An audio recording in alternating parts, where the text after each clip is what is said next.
Is the end of the road coming for Ole Gunnar Solskjaer? Manchester United appear to have stalled and stopped contract extension talks with Ole Gunnar Solskjaer's agent. What does this mean for Manchester United moving forward? Make sure you hit that like and that share button. This is the Football Terrace. Here we go.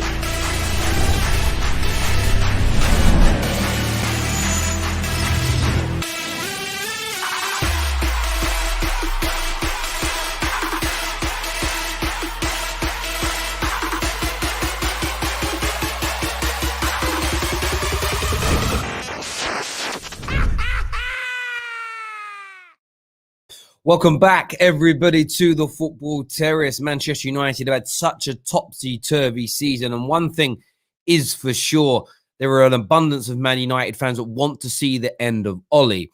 In fairness, a lot of people that don't want to see the end of Ole just have bigger thoughts on the club in terms of, great, bring in Poch, bring in Zidane, bring in Julian Nagelsmann. Not much will change at Manchester United.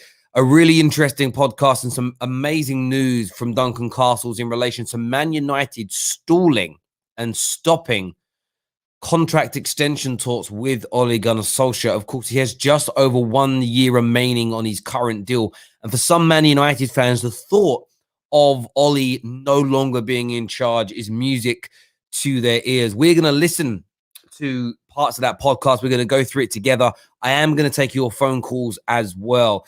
But it's such an interesting take. There's some absolute pearlers in there as well. So we're going to go through that in just a few moments' time. Of course, a bit of admin. Make sure that like button's being hit. Really, really important that you get that done. Give it a bit of a smash. Share this stream with your friends, your family, across your social media platforms as well. And a big shout out to our title sponsors, Manscaped. You can still get 20% off all of their male grooming products right now. The link to their website is below. And of course, use promo code TFT. Well, as ever, we'll interact with your live comments here. David says, morning, Terry. Think it's wise to discuss Ole's contract at the end of the season. If we finish strong and still on the up, then back him more. If not, then do it with some class. I hope he stays. I don't know. Oh, if successful, your next comment said successful. There we go. And I understand that train of thought. And you know what? We're going to go through the podcast in a few minutes. I've listened to parts of it already. The problem is, it does make complete and utter sense to look at Ole and say, you know, if this season dwindles away and the progression we've seen in the last 12 months dissipates, it makes complete and utter sense to not keep him on. But my first train of thought is to Man United fans, don't suddenly think the world is going to overtly change. Smoke and mirrors, cloak and dagger always going on. As I say, we're going to take a listen now to this podcast. I think it's important that everybody hears it, exactly what was said, rather than listening to kind of little extracts from the media and stuff like that. Let's take a little listen now to what's been said. His best team and his best formula for winning football matches. That since has not shown to be the case. So if you were Solbakken, Solskjaer's agent, if you're Solskjaer, what are you thinking now with regards to what the future holds? Well, I think it's no surprise that Solbakken would be taking advantage of that purple period where Manchester United managed to get to the top of the league. And as you say, people were talking about them as being back, as being potential favourites to win the title, with the way in which Liverpool dropped off, to try and have that conversation and try and get an extension on the contract and improve financial terms for his client. As you say, there have been many periods where it looked like Solskjaer was more likely to go out the door at Old Trafford, and he'd managed to survive them with results on the pitch at key moments. And Ed Woodward's support that the cultural reboot was working well, that progress was being made, that there were positive signs, and that they would continue along this path. But you know, there is a significant difference between sticking with a manager and deciding to extend his contract, committing to him in the longer term. And this is in a backdrop where very accomplished managers who have been in charge of clubs of Manchester United's dimension are available or have been available. They've missed out on Maurizio Pochettino, obviously, an individual that they had wanted and thought about as a manager for a long period when he went to Paris Saint-Germain. But you still have Max Allegri out of a job in Italy. As we've talked about in the podcast, keen to get back to work. His initial plan was to take a year out of football. That has dragged on into a second season. He has an invitation from Roma to take over as manager under the new ownership regime there, which is of interest to him, but I'm told he's not prepared at present to jump in mid-season for a club like Roma. In fact, the information I have is the only club he would really want to jump straight back into work mid-season, not having the benefit of a pre-season and not having the benefit of transfer planning, is Real Madrid. So the Glazers and Ed Woodward should be conscious of Allegri's availability, and they should be conscious that Real Madrid are again thinking of changing Zidane, and there's an opportunity to hire the guy. So that's first and foremost on there. And we're going to go back and take another look at that in a moment. There's something that Duncan says there, which is stands out to me massively. They should be aware of Max Allegri. They should be aware that maybe if Max Allegri is going to Real Madrid, Zinedine Zidane is going to be available. Managers who are considered significantly better than Ole. So you need to plan for that. This is where you need to have great due diligence. This is where you need to have great contacts within the sport of football so that you're able to plan. You know, every organization in the world has a contingency plan. What do we do if? What if Joe Bloggs becomes available? There needs to be an option here. Man United committing now to a contract extension for Ole, I think, is premature. No matter what the direction Ole's taken us in, there are limitations to him. Even his biggest supporters have to see that. But it's about Man United here. This isn't about, oh, hey, Ole, I just want him gone. It's about the club planning, not just going for any manager willy-nilly. It has to be somebody that fits this cultural reboot or the philosophy that they as a club want. Max Allegri and Zinedine Zidane, are they the same type of manager? Julian Nagelsmann's being looked at. Is he the same kind of manager? They were big admirers of Poch, but because of the length of time Ole had left and the kind of upward trajectory that Ole put us on for a 4, 5, 6 week period in the league and his overall progression over a 12-month period, the club decided not to sack him and move forward. Again, distinct lack of planning. And this is what my message keeps being the same into Man United fans is until the club starts to plan properly, until it has a sort of a defined plan of action that operates without prejudice, it's going to be very, very difficult for Man United to get themselves back on top. I think in the recent drop-off of form, and you're right to say that, look, less than 3 weeks ago, Manchester United were top of the league. They've now taken just 10 points from the last 7, including playing all of the bottom 3 clubs. And they're now 7 points adrift of Manchester City, who are on an unprecedented winning run with a game more played. So I think the title, if it ever was a realistic possibility, and personally I never thought it was and said so, has gone. And we've heard Solskjaer himself talking about that and some very edgy comments after the draw with Everton that they should not even have been considered title contenders. And then having to kind of try and tidy those up after the latest draw with West Brom and saying that he never said that they weren't trying for the title. It's that he was talking about the media's response to the club. But not a good look with a lot of Manchester United fans. The statement after being top of the league that they should never be thought about as title contenders. But you now have them in a position where, although Solskjaer is talking about we have to chase and we have to keep the pressure on Manchester City up, us and Leicester City, he's talking about, and it's notable that Leicester City are on the same points total as Manchester United at this stage, just behind them in goal difference.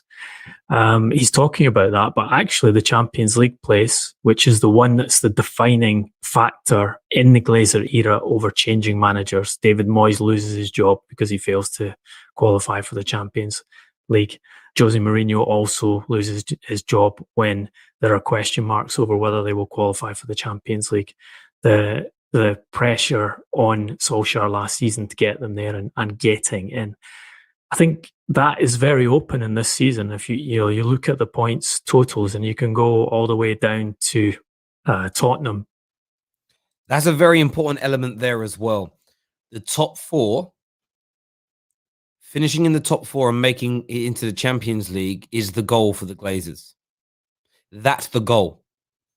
There is no desire to win the league. Winning the league is an added bonus for this football club now. If we win the league, it's wow, that's brilliant. Well done. Go again. But there is no defined. There isn't a board somewhere in the boardroom where it's like Operation Win the Premier League. I don't know what you call it. They might give it a funny name like Operation Swan or something. There is nothing. There is absolutely no desire from this board to win the Premier League. That's something Man United fans have got to start looking at. Playing more attractive football, I get. Being more expansive, I understand. I want that too. But this club don't want to win the league. Forget what the players want and what the manager wants and what you want. The owners of this club and the board have no desire to win the league. As long as the money keeps rolling in, they are happy. That is the key problem with this football club. With 36 points after a terrible run of results. But they're 10 points behind Manchester United with a game in hand. You have Aston Villa 10 points behind with 2 games in hand on a very strong season. You have Everton 9 points behind with 2 games in hand. Liverpool, if they can get themselves back together, are 6 points behind. West Ham United are just 4 points behind them. Chelsea on an excellent run, just 4 points behind. So there's no guarantees on those Champions League places. So I think you're back in a situation now where the Glazers will be thinking, Ed Woodward likes this guy and it has been pushing him, and he likes he's trying to promote the cultural reboot was a success. We're not really contenders for the title, but the Glazers aren't particularly interested in that. Did you hear that? The Glazers are not particularly interested in winning the title. Top 4 is the issue. Man United were prepared to sit down and have contract extension talks with Ole only 5 or 6 weeks ago when we were top of the league and we were looking a shoe-in for the top 4. They're now stalling the conversations around the new deal, not because we've fallen away from the title. That's what the fans are angry about. They want better football and they want a manager that can win us the title. That isn't what the Glazers want. They want a manager that guarantees us top 4. Or what about winning the title? Yeah, we'll take it or leave it. It doesn't matter. For the Glazers, 4th place on 55 points, that'd be hard to achieve, but let's say we did, with dead football, is every bit as important to them as 95 points champions of England. For them, it's the same thing. They see no real difference in it at all. Man United's global audience that they attract because of their fan base and because it's the Premier League and the Premier League brand attached to it and the international exposure they get due to the TV rights in hundreds of countries around the world, radio stations, internet sites, etc., means they can sell huge branding opportunities, which means arm sponsors, shirt sponsors, watch sponsors, wine sponsors, noodle sponsors. The money keeps rolling in, whether the football's good or bad. While the money continues to come in at Manchester United, the ethos of the club, at its core, at its heart, isn't going to change. So celebrating Ole being sacked, I understand it to a degree. Thinking, oh, maybe the football will improve. You're probably right about that. Having a deep-rooted belief that means we're going to get back to the promised land.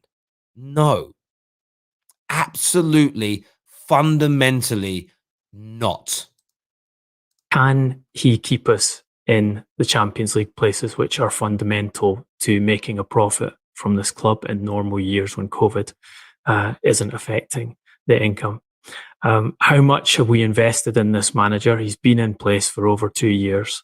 Well, you see from the public statements of Ed Woodward, a very specific comment that they think they have spent more net on transfers across the last 4 transfer windows than any other club in European football. So Solskjaer has had a huge amount of support to change the team. But if you go and do a comparison from what he inherited, that 2017-18 season, where they reached the FA Cup final. And they go on to speak there, and it's worth listening to the Duncan Castle podcast. They go into a lot more detail about that. They speak about Messi going to Man City, Rice, Declan Rice having interest from both Liverpool and Man United as well. So it's worth listening to. And as I say, there has certainly been improvements under Ole, and Man United could certainly play better football with a different manager. Somebody with more tactical nous, with better coaching abilities, there's no doubt. But the only element, I saw last night and this morning, everybody talking about, if we had Poch and not Ole, if we had Mbappe and not Rashford, blah. And it's all very narrow-minded, small, provincial, in the sense of you're not looking at the big issue again. You're looking at small symptoms, small problems at the football club. And the reason why I say this is simple. My worst fear is becoming a club that doesn't win anything, but we play beautiful football. Because we've basically then become West Ham or Tottenham or Newcastle. And that's my fear, that there'll be a very loud minority on socials happy with Man United coming second or third or fourth, as long as the football's attractive. And there's something about that doesn't sit right with me. It's all fur coat and no knickers. It's style over substance. And I would pick substance over style every single day of the week. And I'm not suggesting that Ole gives us that, because we're not winning anything either. But there's this weird polarized kind of real polarized notion that sacking Ole fixes us. And it was the same notion we had when everybody wanted Jose sacked. The same notion we had when everybody wanted LVG sacked. And the same notion we had when everybody wanted David Moyes sacked. Duncan Castle says, one thing I heavily disagree with. If you look at our squad now, it's far superior to that of the one Ole inherited. Nobody was saying that at the time. People were saying how it was amazing that Jose couldn't get a tune out of that squad. Same thing was said when Jose took over. How's LVG not getting this squad that he's got to perform? And each manager has subsequently said afterwards, they didn't sign 60-70% of the players that I wanted for my system to come alive. And then you get, that was where I disagree with Duncan Castles. They then go on and say things like, the Glazers believe that they've spent a lot of money. They have spent a lot of money. So people, well, you've been back then. Not if you spent it on things I don't want. Do you know what I mean? If I'm desperate, if I need water and I need food because I'm starving and I'm in pieces, but you buy me a PlayStation 5, what a waste of money. I'm really thirsty, bruv. That's what I need. Do you get where I'm coming from? Like, what Man United need and what you're spending money on are two different things. It's worse than not spending anything. The malpractice is unbelievable. We're going to open up the lines for you to phone up and have your say in a few moments' time. We have a super chat here that says 2 choices, McFred and Herrera, and Brendan Rodgers, Bielsa or Lampard over Ole. Oh, 2 choices. I would pick McFred. I never thought and Herrera was that good a football player for Man United, to be fair. Brendan, if I had to pick between Bielsa, Brendan Rodgers, and Frank Lampard, I would pick Brent. If I only had those 3 to choose between, it would be Brendan Rodgers, no doubt. Eye test here says, is Ole a top 10 man, one of the top 10 managers in the league? First thoughts, you would think obviously, but look at the list of Premier League managers and you will see he isn't. Do it and you will see.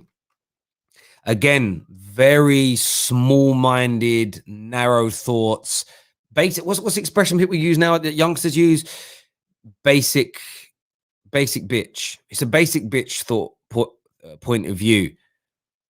Ollie is a factor in Man United not being scintillating, but Ollie being a factor in where we sit in the pyramid of football. He is so small. He is such a small cog in the wheel. Is unbelievable. And the information would even people will hear the headlines based on what Duncan Castles has said and go, oh, I can't wait. Ollie's going to be gone soon. This is amazing. The Glazers are listening. They're not. The only reason they have stalled contract negotiations is because it doesn't look like a certainty to finish in the top 4. If we would have won 3 of the games that we've recently dropped points in, and we were 10, 11, 12 points clear in the top 4, he'd be getting a new deal. As long as the maximum amount of money within the parameters set is being generated by the team, the Glazers don't care. The Glazers don't care. We bring in Max Allegri, we bring in Zidane, we bring in Nagelsmann. We'll probably have a summer where we spend big. We go, oh, backed. Make the Champions League, and then we'll hold back on the spending. Make the Champions League 2 years running. It's, well, why do we need to spend? Why do we need to spend any more money? It's absolutely calamitous. And people will aim at the fact that Ollie's had quite a bit of money spent on transfers, but also look at the reduction in wages at the same time. People often don't want to do that in football because they don't understand the financial. They don't, again, their understanding of the financial element is so basic. We've reduced our wage bill by tens of millions of pounds a year. So you might spend an extra 80 million pounds in transfers over 2 years, in the 2 years Ollie's been here compared to the previous 2 years of Jose. But if you reduce your wage bill by 90 million a year, over that 2-year period, you've spent less money on players. It's so simple to work out, and they're pulling the wool over people's eyes all the time. We're going to share the link for you to come on and have your say right now, but do me a big, big favor and smash that like button, people. Hit it right now. Before we share that link, we're going to get this well past 300 likes. There's enough of you to do it. I know you all want to come on and have your, some of you don't want to have your say. Some of you just want to shout from the back. A comment here says, all these idiots who want Ollie out are casual football fans. We drew a few games. Now many of these losers change their tune. Ollie isn't good enough long term, but for now he's doing a great job, is what Prime R9 has got to say. Whether other managers don't get every player they want. Well, other managers don't get every player they want, yet Ollie is supposed to. That doesn't make sense. You don't get what you want in life, and other clubs with far less players play much better than us. And like I've said, you're absolutely right in that. And again, but you're taking a point I'm making, and you're making it a singularity. You're making it the only element here that we're discussing. Every manager at Man United has said that the club has failed to land the majority of their targets. And not only provide that, and not provided them with a plan B who is similar, just a completely different individual. You can't compare a Jack Grealish to a Donny van der Beek in terms of how they play football. You can't compare an Edison Cavani to a Jadon Sancho in terms of how they play money, but they were the alternatives. And sometimes they work and sometimes they don't. And this is the point I'm making to people. And equally,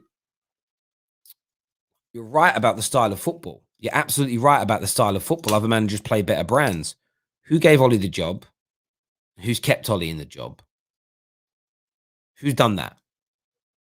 So even in your own point, my friend, you proved the point about the Glazers. And why did Ollie keep his job last year? Because he made the top 4. Why did they start talking about contract renewals? Because we were top of the league and we were looking like we were sailing into the top 4. There's been a bit of a regression for a 4 or 5 week period. Top 4 isn't looking as guaranteed anymore. So suddenly, maybe we're not going to enter negotiations right now. If we win our next 5 or 6 on the bounce and we're 12 points clear in the top 4, they'll probably give him a new contract. And this is going to be the proof in the pudding. If Ollie gets us in the top 4 and does it fairly comfortably, I think they'll extend his contract. They won't think about, well, Allegri's available.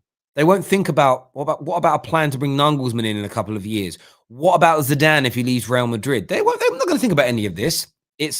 Listen, we'll cross that bridge when we get to it. As long as we're in the top 4, as long as the money's coming in, our sponsors are going to love it because their brands are going to be broadcast on Champions League nights all around the world. because of where we are in the pyramid, we actually are going to get some seed, pot 1 and pot 2 teams in our group, like we did this year. The Paris Saint-Germains, the Leipzigs, which make our games bigger, which is great. We can sell it, we can package it, we can box it, we can make more money from it. That's what they're there to do. They have no desire to win the Champions League. They have no desire to win the Premier League. They don't even really care about the brand of football, because if they did, Ole would never have been given the job in the first place. He just wouldn't have been. And until the fans start to focus on the real problem, the Glazers are going to continue to get away with this. They're going to continue to do it over and over again. The devil's advocate here says Ole is stuck in a catch-22, wants to succeed and get as much success as possible. Along with that success is a lack of backing and turning of the fans. And yeah, and you're absolutely right in that. It's Ole is stuck between a rock and a hard place. The only way, I suppose the only thing he can do is quit and say he's not being backed how he wants to. That might send the right message. But there's also another train of thought. Don't you want someone fighting against the Glazers internally that's trying to get the best for the club, who loves the club, who cares about the club? I don't want to see another Jose situation where it becomes toxic and it looks bad for us. I can understand people saying, yeah, but the football's embarrassing, so I don't really care. For me, I do care about how we're perceived publicly as a football club. But I hear you on that. We're going to share the link in a few moments for you to come on here. Julian here says, I wonder if the Ole Out Brigade have considered who put Ole in charge in the first place and who they have not backed to generate success at the club. Yet look at what he has done. Ridiculous. And that's a great point as well. They don't.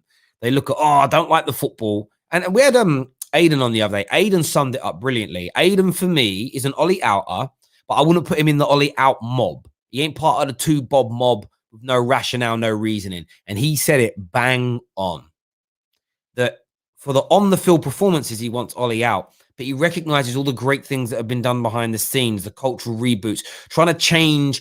I think one of the biggest things Ole has done, there's a type of player we want with a certain type of mentality, work rate, work ethic, who wants to, the Pogbas and Martials were labeled by Jose as viruses and people that don't work hard. Ole's basically denounced that and just said, you're chatting nonsense. Forget the fact that one don't smile a lot on the football pitch. He's given his all. He's doing his best for the football team. And that's the bare minimum that I expect from a Man United player. And I love that Ole's brought that ethos. He hasn't lost the dressing room, which means the man management element from Ole has been phenomenal. He hasn't lost the dressing room. There aren't stories being leaked about him. When they did try and do that earlier on in the season, the players come out and shut it down. So those elements are great. And that's why I really respect Aiden, because he doesn't like the football. But he also said that the biggest thing he said is he understands that just bringing in an Angelsman or bringing in an Allegri doesn't necessarily guarantee we're going to win the league, because the club don't want to. That's being recognized here. It's the ignoramuses who actually, they're not stupid people. They're very deliberate in what they do, that just believe if Poch was here, we'd be winning. Yeah, it don't really make sense, does it? Nothing these people say makes sense. They hypocrisize themselves every day because of their agendas. Totally agree. Terry, you Ole in? Not really. Like I've said before, I recognize the improvements in the team. I'm not too fussed about the football like everybody else is. And mainly because I don't really enjoy watching Man United play very often anyway, whether we're good, bad, or indifferent, because I find games too stressful, because the type of person that I am, I care about winning only. If my favorite boxer's in the ring and he's getting his head jabbed off for 12 and a half rounds and he lands a haymaker and knocks the man out, I'm celebrating the win. I've never been someone that feels like I have to be picture perfect in every play, in every moment, in every section of the game, and a win to be happy. My team could be trash for 94 minutes and then score 2 goals and win a match, and I'm buzzing. That's just how I can, as a Man United fan, I consume football very differently to how I consume it everywhere else. Some people are different. They consume all football the same.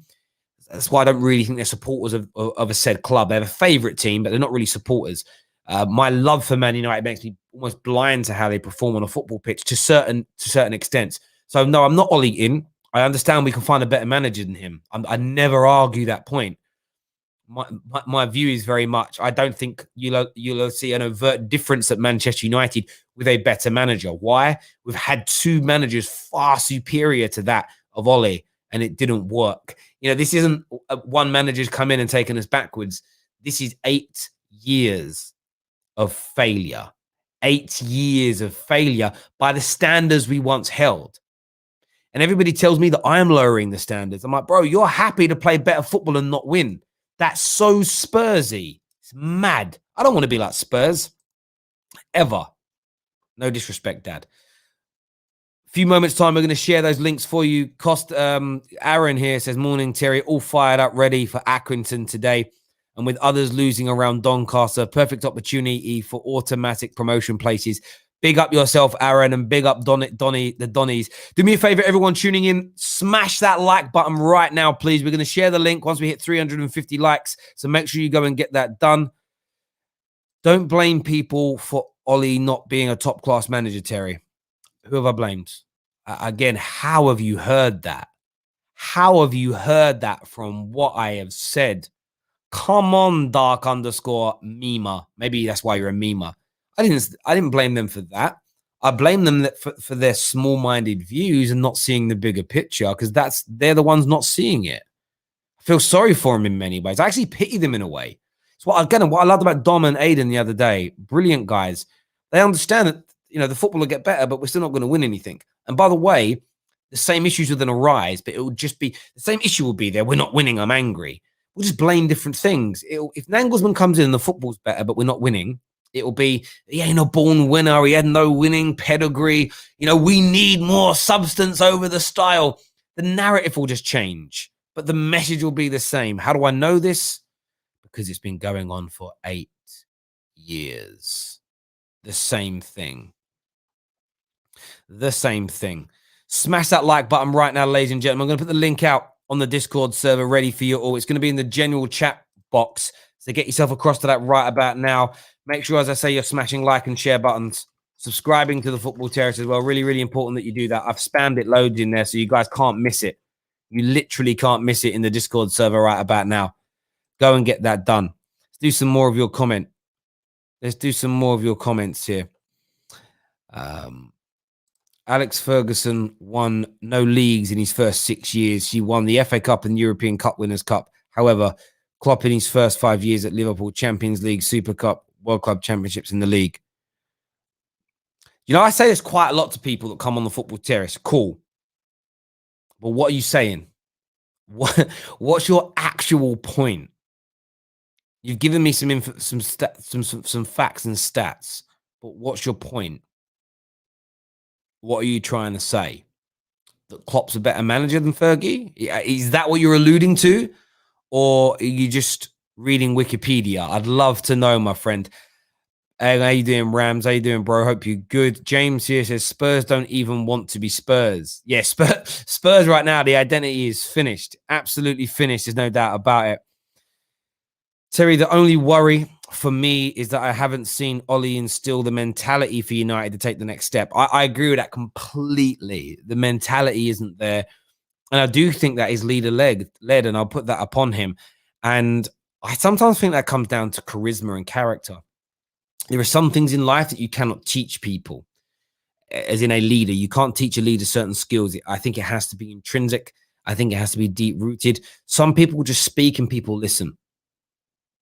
If Jurgen Klopp walks into a room full of scientists, a room full of bankers, a room full of builders, and starts talking, I think people will just listen. Fergie, people will just listen. Pep, even Jose to a degree, people just stop and listen because they have a certain gravitas and charisma and style and tone to their voice that makes people want to listen. Ollie's a bit magoo. He's a bit meh, meh, meh, meh. And people are like, all right, mate, I'm not listening. And I think that's a part of it. I really do. Super Chat here says, Terry, start a Woodward out campaign. There's no point, bro. There's no point starting a Woodward out campaign because most people don't want to listen. I actually think there's an element of Man United fans that are so addicted to moaning about Manchester United, they enjoy it. I almost feel like with certain guys I see on socials that they're happy when Man United are failing because it gives them an outlet.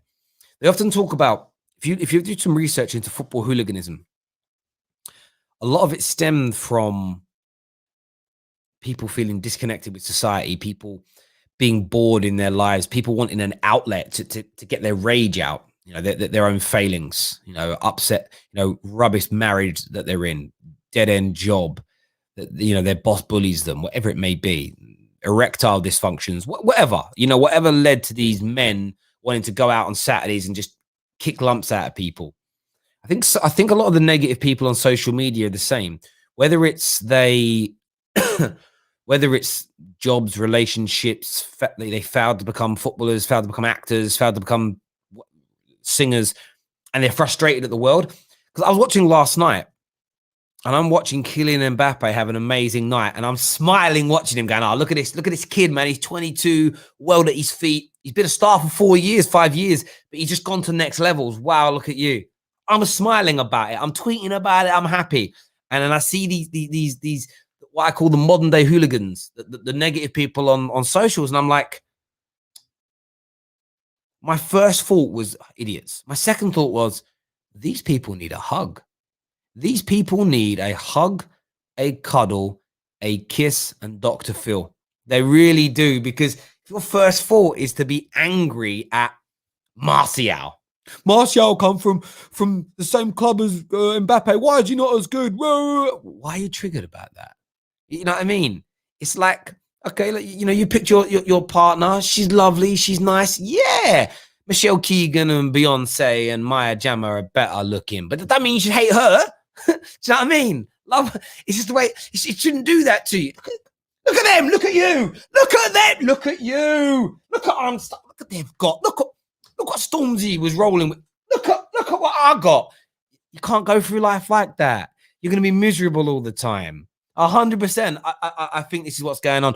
We're going to jump in some of your calls, though. I want to know what you're all thinking, what you're all feeling, what you're all saying. Make sure you're smashing that like and that share button, though. Get that done right now for the Football Terrace, my friends. Let's get this done. First on the show, who are we going to go to here? We're going to go to my guy. We're going to get man like Pav on the show. Morning, Pav, or afternoon. That's morning still. What you saying, bro? Oh, how you doing, man? Can you hear me clearly, yeah? My mic's not breaking up like before. That's perfect. You sound better than ever. Yeah, mate. Do you know what it is? I don't have a headphone jack on my phone, so I had to buy an extra cable to use my headphones.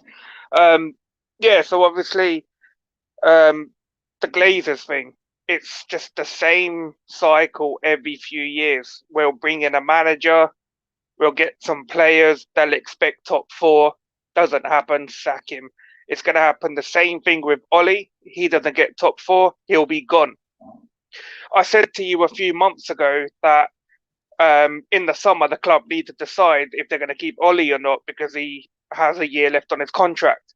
And for me, it's all about money to the Glazers. They'll see what's best for them, what will bring the stocks back up for Man United, because every time we sack a manager, the share prices of United go up. So it's going to be no surprise to me if they do sack him. The only issue for me is that what Ollie's done for this club in the last 2 years, taking out all that negativity, getting rid of players who bring negativity, installing that culture, it's all going to get taken apart. Whoever comes, not necessarily by the new manager, I just think it's that process is just going to stop. And that's down to the board and that's down to the owners. No one in the footballing world takes Matt Judges and Ed Woodward seriously. They do not have a clue about football. They're money people. They're there to make money for the owners, and they'll do what is necessary to bring that money in. That's all they care about. And we as fans, we'll keep pumping in the money. Like, I pay for a Sky subscription. I pay a lot of money. I probably won't stop paying because I like watching football, but that's down to us as fans. We'll keep pumping that money in and we'll keep moaning about it. Like, you could sit there and tweet Glazers out, Woodward out. It does nothing. There's hundreds of millions of United fans across the world. They don't care that 10 or 20,000 people will tweet that out. That's not even a percentage of the fan base. It's just all about the money, mate, and nothing's ever going to change with this club. And I don't know how many years it's going to be before we can even win a Premier League or another Champions League again. Mate, listen, you talk so much sense there, and there's people in the comments saying, why are we always talking about business? This is football. Well, Man United are run like a business first, football club second, so that's why business talk comes up a lot. But as you've said, it's about the new manager getting backed. And let's just say, everyone knows I love Julian Nagelsmann. I actually think Man United may be a step too far for his next move, not in terms of getting us to play good football, but managing what I refer to as almost Beatlemania, the pressure, the scrutiny, the media coverage, the level of coverage he gets now at Leipzig compared to what he would get at Manchester United. For me, it's the equivalent of comparing Las Vegas to a couple of fleas having a light your fart competition. The difference in size and stature is chalk and cheese. So we'd bring him in, we'd play better football, we'd probably follow the same pattern and not sign the players that he wants. It would then start to not yield trophies. He'd get to 18 months, 2 years in, and it won't be the same people saying Ollie out now. It'll be a different group saying this isn't right. There's no substance. It's all about style. We're going backwards. We're becoming a West Ham or a Tottenham or a Newcastle fan base who only care about playing good football. Winning trophies has become secondary. And as Aidan said the other day, very, very right. Part of Man United's DNA, of course, is developing youngsters, playing free-flowing football, using wide players. The other element of the DNA that has to coexist at the same time is winning trophies. One without the other isn't Manchester United. So for me, I don't just want to win trophies playing boring football. I want really good football, and I want to win trophies. Do I think we have the ownership and the leadership and the board to achieve that utopia vision? No. Is it achievable? Yes, because Bayern Munich do it on a regular basis.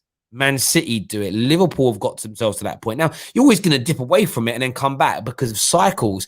But Man United don't have owners whose sole objective is to make Manchester United champions of England and champions of Europe. And until fans wake, even when you listen to what Duncan Castle, I've seen all the Ollie outers celebrating what Duncan Castle said. It's what drew me to listen to it. I spent an hour this morning listening to the podcast and I listened to it and thought, okay, what I heard was, yeah, they're looking at not renewing his contract because they're not sure if he's guaranteed to make the top four. So they're going to wait to see whether he makes the top four or not. And then they're going to make a decision on his future.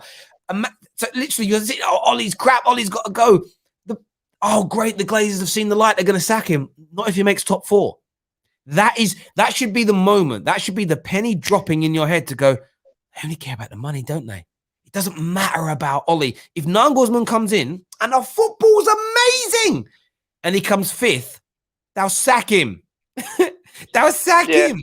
If say Ollie comes second this year and they sack him, need better football. Next year, Nagelsmann comes in. Football looks brilliant. There's systems, there's patterns, there's hexagons, there's triangles, there's circles, there's spheres. There's every shape imaginable. Polygons. Polygons of shape? I don't know. Diamonds. What other shapes are there? Let's name some shapes. Equilateral triangles. Whatever you want to sort, diagonal balls, twin six double pivots. Well, I don't know where we go. Underlapping futuristic reverse fullbacks. I don't know what that is. I'm just making up a hipster word, right? You could have all these things. Yeah, we're coming fifth though. Yep, didn't make the Champions League. Bye-bye, Nagelsmann. That's what will happen. They don't care about anything other than the money. And until the fans address it and the fans have the balls to stop putting money into the club, nothing will ever change. Pav, great call, mate. Thank you very much for coming on, having your say. Really appreciate it, buddy. Thank you. Make sure you're smashing that like button, ladies and gentlemen. Manny here says, Manny, good vibes. What you saying, Manny? Says, Poch has 15 months left on his contract. Let's dream. Oh, what you saying? So he does 18 months at Paris and then comes. Do you know what? I would love to have that faith in my board, bro, that Man United planned it this way. We're going to give Ollie the next 15 months so that we can get the squad where we want it to be. And then we'll bring in Poch to take over and take us to the next level. It's a madness. And I also saw people shouting out, oh, Poch doesn't win anything. Two things. One, no, he hasn't won anything, but he will. Equally, you can't guarantee anyone's going to win anything. LVG and Jose won things, and they only picked up the minor trophies, barring the FA Cup, which is a major trophy.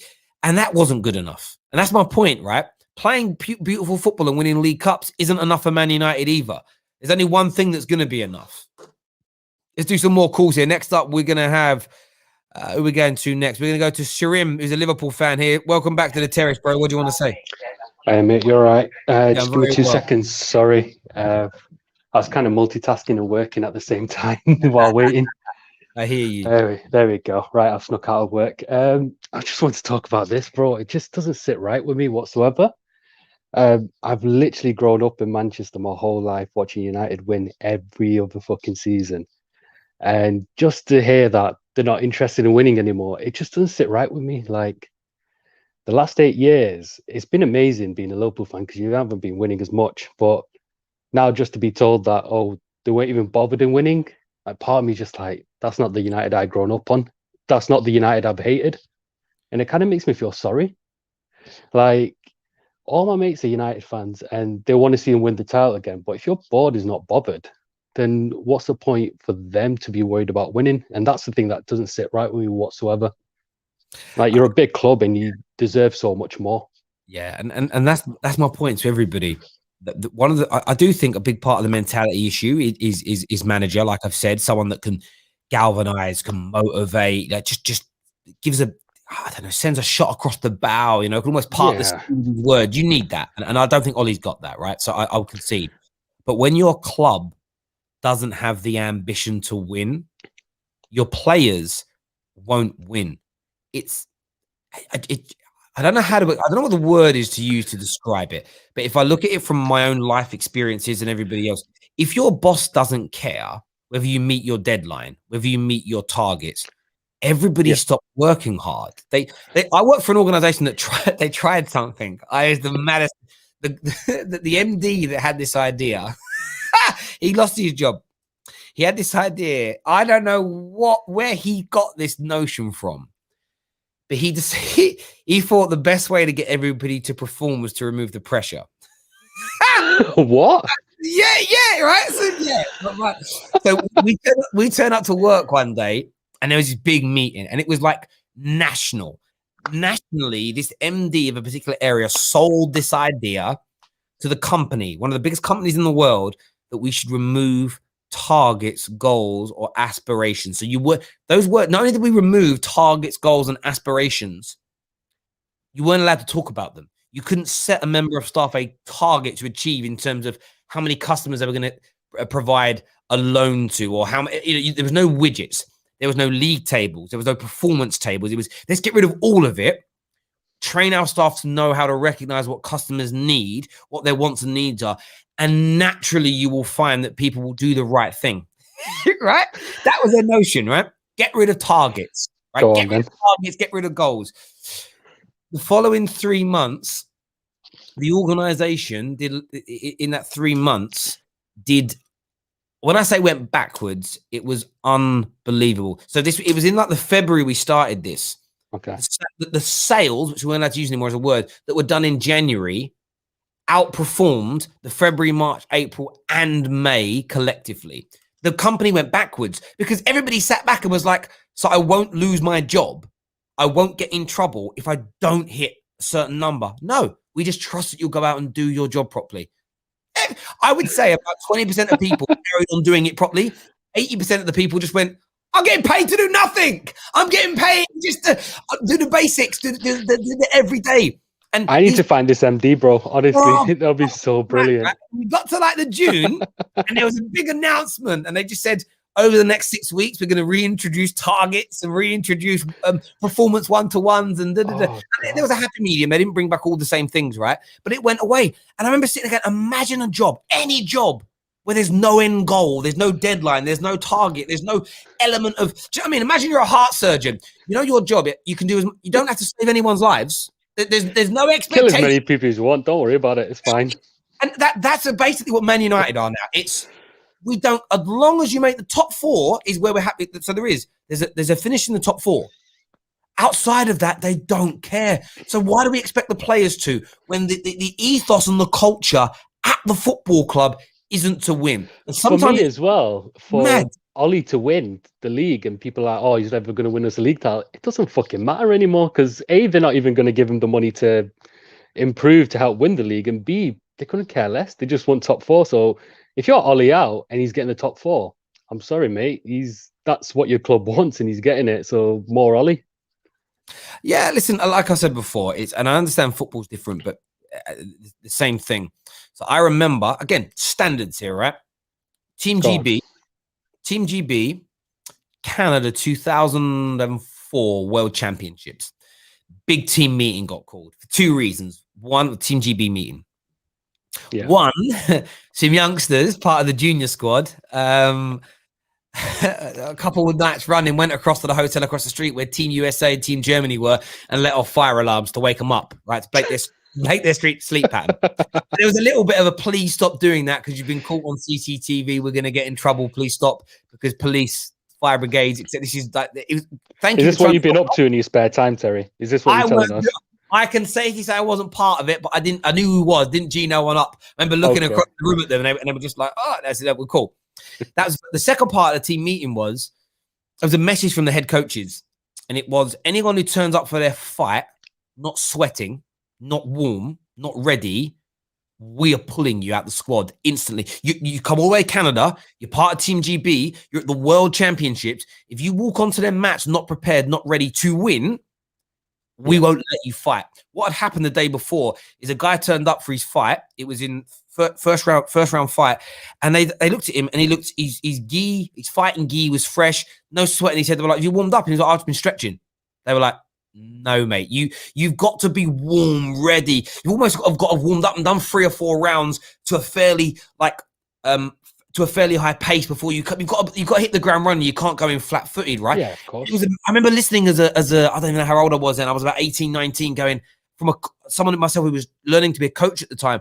I was like, yeah, that's right. It was the standards. It was like, you come in, you've got to be ready. You've got to be prepared. You've got to be warm. You've got to be on point. You've got to be sharp. We want you to win. If you're not even ready, we're not even going to give you the opportunity to win. We will pull you. So prepare properly, be ready, be on time as you're done. And I thought, what a message. Maybe I honestly, because I used to sleep before I used to compete. So if I was competing at, say, 2 o'clock, I would be in the arena, but I'd go to sleep maybe until about an hour before. And then to wake up, I'd get warm, I'd get ready and go.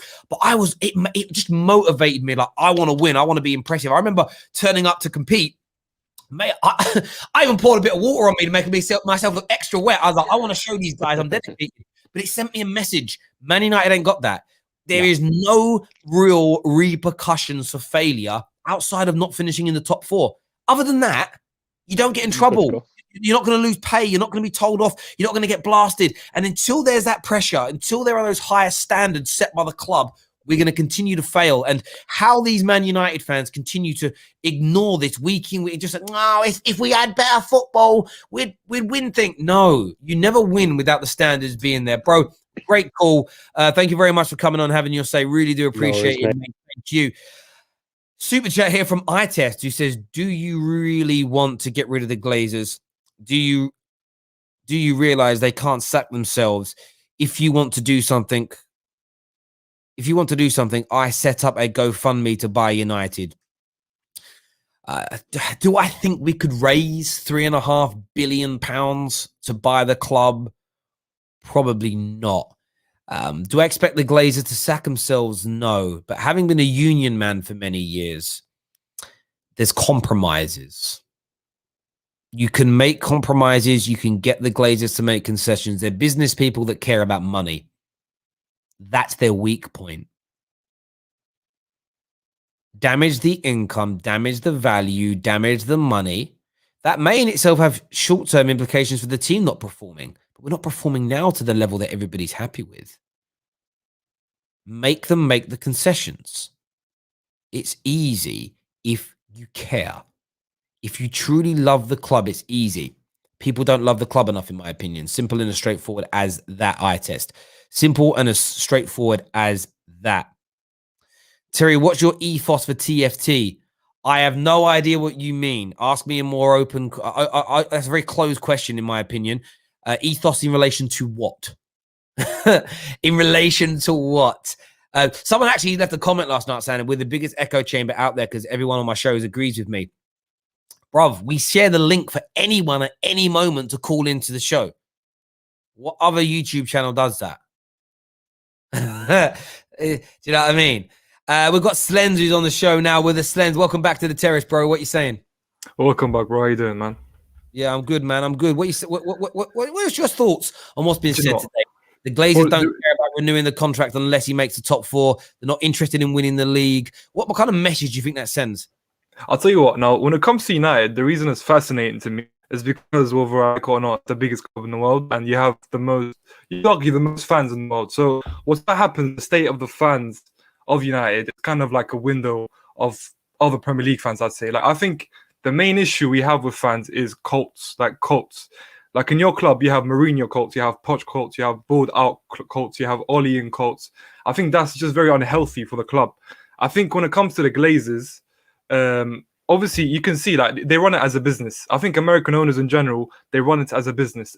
As long as it gets profit, which is all that matters. Top 4 is all that matters because profit comes from top 4. That we all know that trophies don't matter, winning Premier Leagues don't matter. But I think I'd want to talk about Oli. The reason is because I put a tweet out talking about the Glazers, and obviously I got quite a lot of hate for it because my question was how bad. Obviously I'm not a United fan. I'd love to know more about the Glazers, and I got some replies. Some people were quite educational, but obviously I got some attacks. And for me, one of these the accounts that attacks me were the same ones who are Oli out, and I'm looking at it like, okay, so Oli is a kind of man who has improved his win percentage. Well, listen, I know people hate these facts. He's improved the win percentage of United. His record so far is better than last year's. He's in a semi-final for the quarter-final of the FA Cup. He's currently in around the 32 in the Europa League. So these are all things that you see. What's the main thing you see here? Sorry, it's progression. Progression. You want, as a fan, from a manager, I want progression. The reason I talk about Chelsea, the reason I was fighting the fight for Chelsea when it comes to Frank out, is because I didn't see progression. And if I don't see progression, I can't accept this manager. Now, when it comes to Oli, all I'm seeing as a rival fan, I think is the best thing to talk about United, because when it comes to United fans, it's kind of like tinted windows. Like you don't always speak the truth, because sometimes you have certain loyalties you don't want to talk about, like loyalties towards Mourinho or towards having Poch or better football. But as a rival fan, it's always good to speak, because usually it's the truth, unless they have an agenda, which in my opinion I don't. So I think for me, when it comes to Oli, like he is fighting the fight against the Glazers because he's doing more than other managers with less resources. So the facts are Oli's doing more with what he's been given, and he's improved year by year. That's my opinion. Do you know what? Look, Oli, if you go on year in the league, we have got better. I've seen a few people say, yeah, but it's not as good as Jose's team that came second in the league.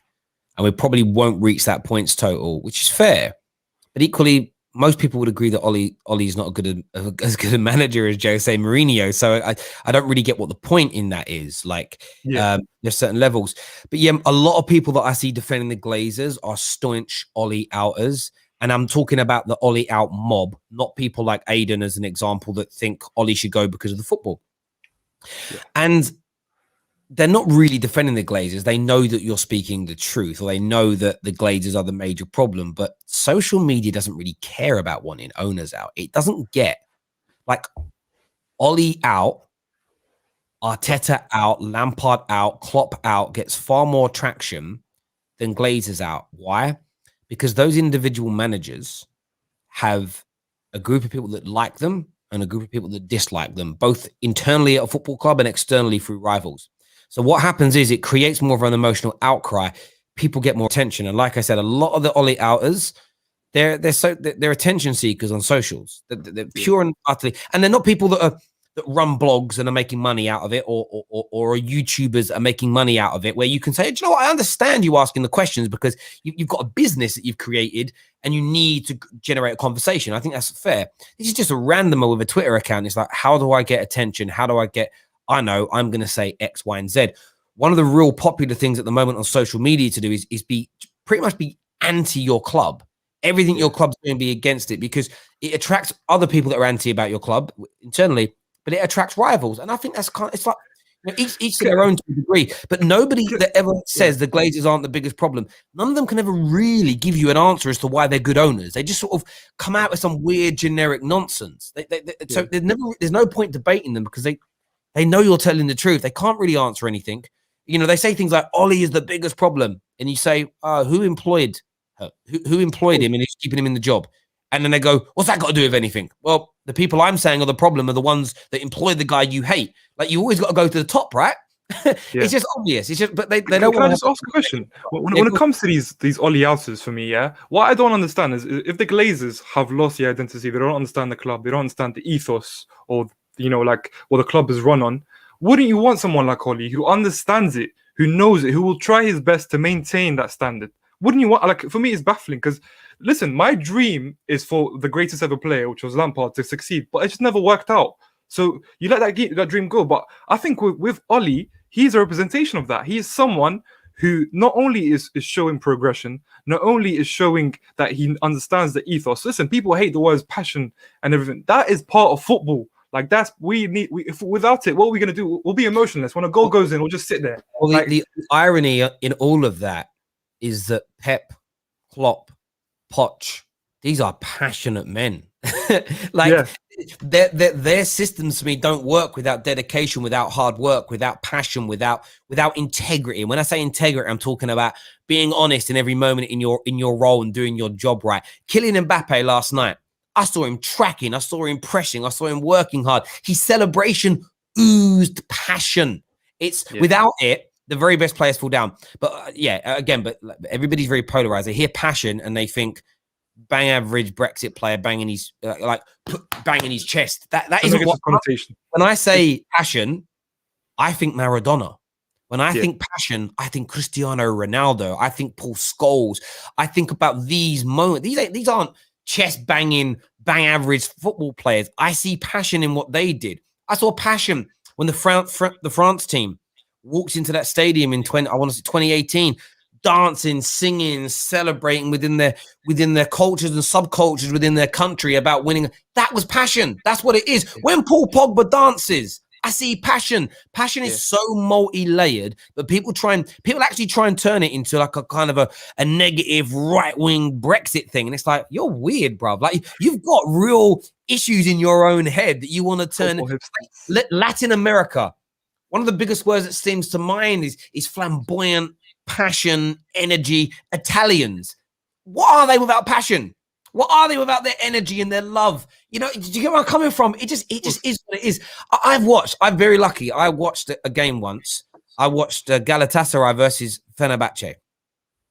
Want to talk to me about passion, bruv? Go into that game. The passion, the angst, the anger, the emotion, the love, everything. And I got two friends, two of my Turkey, they're cousins, Erkan, Serkan. Great boys. We grew up in East London with them. Cousins. One was a Galatasaray fan. The other one was Fenerbahce. The love they had for each other that turned to hatred on match day, that was passion personified. Without it, football is absolutely dead. You're right. But onto your point, I digress. Onto your point, I just feel like when it comes to the Ollie outers, they're burying their heads in. A lot of them are young as well. They're burying their heads in the sand. They have this weird vision that get rid of the manager and everything's going to be okay. Yes, if we had owners and a club that really wanted to win, and you can bring in better football, and that will, do you know what it'll be? The better football will appease how people feel for a short period of time. It's almost it's a makeshift. You get what I mean? Like a bad relationship.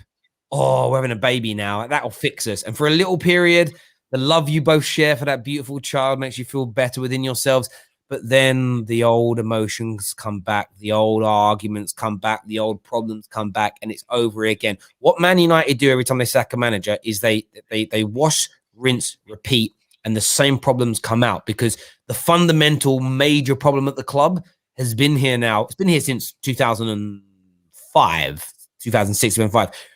But it's really come to fruition since David Gill and Fergie left, because they took control of the football club. And to not recognize that, for me, is scandalous. But the biggest thing is a lot of these people that are Ollie out, they don't love Manchester United. Exactly. Yeah. They don't. They support Man United, or they picked us because when they were younger, it was the best option for them at school. I'm a Man United fan. Who's going to say anything to me? I support Manchester United. They're consumers, and they treat Man United like I'd say, I'll give you an example. I'm not watching it. Do you watch Power? Yeah, of course. I will not watch the spin-offs. For me, how they got rid of Ghost, I just found it tasteless. I was like, it killed it for me. I won't watch any more Power now. I won't go back and rewatch it, and I won't watch any of the spin-offs. But that's because I enjoyed the show. I'm a consumer, right? I can just walk away and not like it anymore. I can talk trash about it. I don't care. Yeah. There might be a singer that you like. Album 1, album 2, amazing. 3rd album, dead. 4th album, I don't listen. You stop listening. You walk away. Football club, it's different. If Man United lost all their money tomorrow and ended up in the Vauxhall Conference, they ended up in the Ryman League, I'm going to watch them every week. I'm never going to yield. I'm there for life. So, of course, I'm going to be angry when things aren't going well, but my seatbelt is strapped on, and I'm like, I'm here for the ride. I feel with a lot of the Ollie outers, it's Man United are a fashion accessory for you, and you're not liking how they're making you look, so you just tarnish it. You're Exactly. aggressive. I was just going to add to that. One last point is that when it comes to that, it's all about agendas for me, man. Like, it's as long as listen, if the club does something that supports your agenda, you'll support the club. But as soon as it goes against your agenda, which is for a player or for a manager or for literally like an owner, as long as your agenda keeps going, you'll support the club. But as soon as the agenda doesn't go your way, that's it. Like, you're against it. As you said, it's a consumer. Like, there is no emotional attachment to it. The emotional attachment is to the player or to the manager. Like, I don't want to talk about certain players. For example, there's polarizing figures like Pogba and Fernandes. Those have the culture, the cults, the agendas. As long as that comes running your way as a fan, you'll keep following. But as long as it goes against it, you're out. And do you want to hear about the agendas, how they make no sense? So you'll hear a few people say, Ollie, such a bad coach. Mason's not going to progress. Pogba hasn't progressed. Look how bad Martial's playing. It's because Ollie's tactics. He's a terrible manager. Yet they don't have the same energy for why Maguire hasn't got better, for why Rashford hasn't got better, why McTominay hasn't got better. It's sort of like, so only certain players that you like are damaged by this bad manager. Everybody else is bad in their, in their own right. It makes no sense to me. It's such a strange version. As I say, some people don't love the club. They're consumers of the football club, and that's fine. And that's why they don't really want to focus on the root cause problem, because they don't really care. What they care about is, I want the football to look good. And from a hipster point of view, if the football looks good, I can hold my head up high and say, we play the best football, bruv. That's how it feels to me. They have certain players they love more than they love the football club, and they will defend them above and beyond everything else. And you know what? That's absolutely fine. That's absolutely fine for you to consume football in that way. I'm not trying to change anybody's behaviors. What I'm saying is that you're never going to be able to have a debate with those people about the problems at Man United, because they don't care about the problems at Manchester United. They care about the player, or they care about how things look on the surface, as opposed to what's going on at core root level, because they're consumers. They're not in love with the football club. Slens, listen, great call, mate. Thank you very much for coming on, having us. I really appreciate it. Got some super chats here. Shane says, Terry, we are never going to know if Ollie is good enough because he has never been backed, but to me, he is doing the best with what he has. I think Ollie's doing the best that he can physically manage. I think Ollie is, I've got a real sense that Ollie's taken us as far as he can. I think a better manager can make us play better football. I think a better manager could make us win a few more games. Do I think we can get over that line and win league titles and Champions Leagues with the way we're structured, with the expectation levels at the club, where money matters more than winning trophies? No. So for me, my frustrations will not just be appeased because the football's prettier. That's like saying, I'm happy to be in a toxic relationship as long as the lady I'm with is a 10 out of 10 stunner. She looks good, smells good, dresses good. Everybody on social media is jealous of me because she looks amazing. But behind the scenes, she's a bad drunk, and she's a horrible person, and she disrespects my family. But just because on the surface it looks good, and our Instagram photos are banging, and everybody likes her pictures, because when she's in her spandex gym clothing, the whole world fancies her. That ain't good enough for me, bro. That ain't good enough for me. I want both things together. I really, really do. Yeah, absolutely right there. Slens always says it objectively. Top guy. Yeah, he knows his football big time. There's no doubt about that. There's a few super chats I missed that I've got to go back to here. First one is from Legendary Villain that says, stop this now. Embarrassing. All your echo chambers say the same thing. Pep and Klopp are better than Ollie. Why is this even a topic? Ollie doesn't know how to play good football. Passion will not fix that. Stop the BS. Legendary Villain. Nobody says passion will fix it. Where did we say passion would fix it? What I said is that the systems that Pep and Klopp have are intertwined with passion. They're not emotionless, are they? They don't lack work rate, do they? They don't lack integrity. Come on, bro.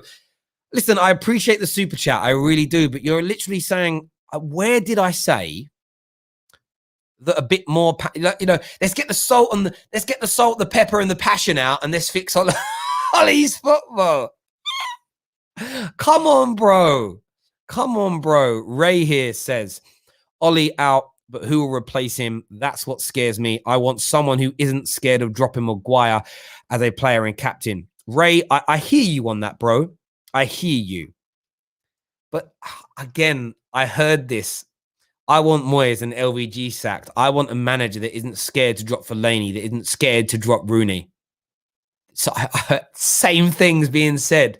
I want a manager that isn't scared, that won't play a double pivot. Do you know what? The amount of Chelsea fans I saw moan about double pivots when Frank Lampard were doing it, now literally banging one out because Tuchel's doing it. Why? Because they just prefer Tuchel. But I do get what you're saying, Ray. But these for me are not problems. These for me are just little annoyances because someone we don't like doing them. Where if it was a manager you love doing it, you'd be like, oh no, he's persevering. He's going to play him through. He's going to improve him this way. I don't think it's what Ollie's doing. I think it's Ollie. The villain, strongest villain's back again, who says, this has been such a bad take. Just stop, Terry. Listen, bro, you're free to call the show. The link is available on the Discord server now. The link's also going to be shared now in the comments section. If you want to come on, bro, and have your say, no echo chambers here at the Football Terrace. You are welcome, brother, to come on and have your say. Oh, I'd love to know what you think's a bad take, and I would love to dig it. Someone here says, having a dig at Rance and Saeed, who are more Mancunian than the two Londoners. I mean, Rance is from London. No one's having a dig at those boys. 100%. Saeed is an example here. Watch Saeed's reaction when his team concede a goal. Loves the football club. There's no doubt. Season ticket holder. Ever before he did a fan cam. Same as Rance. Me and Rance, ever before Rance was involved with United Stand, we spoke. Season ticket holder for many, many years. Has his views, has his opinions. There's no doubt about it. So again, you can keep trying to create beef between me and other YouTubers. You're never going to drag me down to that level. If I was going to say something about Rance or about Saeed or about anybody else, I do what I did last night when I mentioned Aaron. Aaron said something I agreed with about, Mason Greenwood not progressing as much under this coaching staff. I say I agree with it. I mentioned Aiden on this show. I mentioned their names. So stop trying to cause the beef. Stop being a little bitch and trying to cause problems behind people's backs because it's cowardice of you, my friend. Cowardice of you. Legendary Villain here says you are full of BS. If this was any other manager but Ollie, you would want him out. When Chelsea sacked Lampard, did you say they didn't love the club? Your views are absolutely dumb. Well, when Lampard was being sacked, I said, I think that he's got the potential to be a great manager still. And I do believe he's got the ability to do that. I think his coaching ability isn't bad. The issue that Frank Lampard had, where his position become untenable, is because he lost the dressing room due to how he managed individuals. On Jose Mourinho being sacked from Manchester United, it was never about his playing style or performances. I turned when the relationship became toxic. Equally, I said, after sacking LVG and after sacking Jose Mourinho, that the Glazers were the biggest problem. Until we focus on them, we're going to continue to repeat the same mistakes. I've been right 3 times on the bounce now. So you can call it BS if you want, but every piece of history relating to this conversation supports my hypothesis. And that's all any of us have got right now is an opinion on what will happen if Ollie's sacked, because none of us can tell the future. But my opinion is grounded and rooted in facts and in history of the football club, in the way we've been run since Sir Alex Ferguson and David Gill left. The fact you don't like it, I don't know why you don't like it. You're entitled not to like it. You're entitled to challenge it here at the Football Terrace. But, absolutely but, there's nothing I've said that isn't shrouded in cast iron fact. Ites here says, I love Manchester United more than anyone here. That's why I want the best manager. Ollie inners love Ollie more than they love the club. That's why they don't want the best manager. Ollie inners, in terms of the Ollie in mob, I kind of agree with you. Ollie inners, the Ollie in mob and the Ollie out mob are all weird. They are all narrow-minded. They are all the the same people just on opposite ends of the spectrum they sit on. They are putting an agenda about a manager and or a player above the progression of the football club. The people that truly love Man United know that the Glazers are the biggest problem. The running of the club is the biggest problem. The lack of ambitions, the lack of continuity, the lack of planning, the lack of due diligence, the lack of correct investment, the holes in the roof at Old Trafford, the money over trophies notion this club has, the lack of football minds sitting on our board, the lack of DOF, the sports directors, football directors, all these things at the club, the appointment of the wrong managers at the wrong times in their careers, all of this, the last 8 years of falling from grace, and in fact, the last 15 years of slowly having that erode away, not replacing Cristiano Ronaldo, not buying Wesley Sneijder, not replacing Rio and Vidic and Evra and Scholes and Carrick and Rooney and Giggs. It took us how many years from Gary Neville leaving until we got AWB, an efficient defensive fullback? Didn't happen. We didn't buy a centre-back at Man United for a central midfielder at Man United for 7 years. 2007, the summer of 2007 until the summer of 2014, we didn't buy a CM. We brought Paul Scholes out of retirement because we didn't have enough of them. When people start focusing on the real problem here, waking up and smell the coffee, maybe then they'll be happy. Looking at Ollie as the singularity as to why we're suddenly bad is such a bad take. It's such a narrow-minded, Johnny-come-lately, I don't have a clue. Either I don't have a clue what I'm talking about, or I just want some likes. I just want some digital hugs. Madness. KJ's with me on the show. KJ, what you saying, bro? Oh, man. Listen, I'm not going to talk about them pagans because you know what I'm like with these men. I ain't going to do that. But they are the issue at this club. And everyone should realize that. Even if you hate Ollie, love Ollie, screw the pagans, and the Wallad is the Wallad. You know who I'm talking about. In terms of the contract renewal, it shouldn't happen. Really and truly. Manchester United should not be renewing Ole Gunnar Solskjaer's contract after next season. Because we know that coaching-wise, he is not good enough. We know that he is not the man to win us a Premier League. So we as a football club shouldn't be giving that another contract, another 3 years. He's done what he's needed to do. In my eyes, his job will be complete next summer and next year when we complete the squad. If we complete the squad, obviously it's not all down to Ollie if we get the players that we want. But if we complete the squad and get a more balanced squad, a more squad with better players in it and a better balance, Ollie's job is done. Ollie's job is complete. Yeah. And do you know what? Sorry, go on. But for fans blaming him for everything, this is where I have an issue with. Not everything is his fault. Not everything is down to him. It's not his fault he didn't get Jadon Sancho, he didn't get a centre-back, and he didn't get a DM, and he didn't get Grealish. That's not his fault. You know what I mean? He wanted those things. It's not his fault that certain players, no matter how much he plays them, how much he puts his arm around them, still don't perform. That's not his fault. So yeah, man, don't renew his contract because we need better, but give him his last year, especially if he gets us top four. Do you know what's interesting about this? The super chat from Twisted Bubba. Everything you've said, I agree with. I'm not gonna do that mod link and then just repeat what you've said, right? Twisted here says, Terry, Ollie is merely an employee. I think he means puppet by the Glazers for the Glazers, nothing else. And I thought about this last night.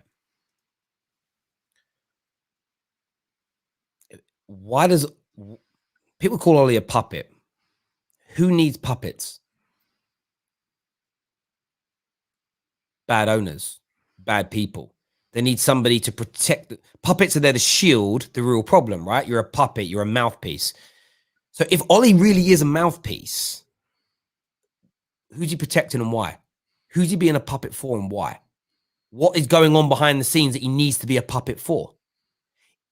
even calling Ollie a puppet is you subconsciously admitting that you know there's a deeper rooted problem at the football club.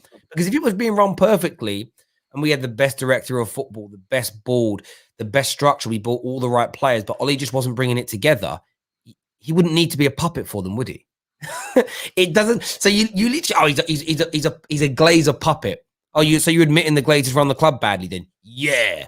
Then they should be your focus. Like, you get where I'm coming from? It's just, you calling him a puppet is the confirmation I need from you, not you personally, anybody else out there, that you know he isn't the major problem at the club. Because why would he be called a puppet? No one calls Pep Sheikh Mansour puppet.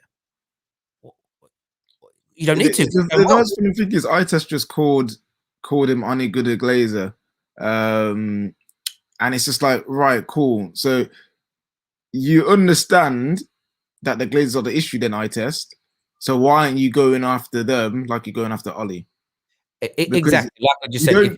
Like, you wouldn't call him Ani Gooder Glazer if Glazers weren't the issue. You know what I'm saying? Like Terry said. So have smoke. Also, legendary villain. I can see the background. It ain't full, my brother. The background ain't full, my friend. There's space for you to come in and have your say, legendary villain. So come on in.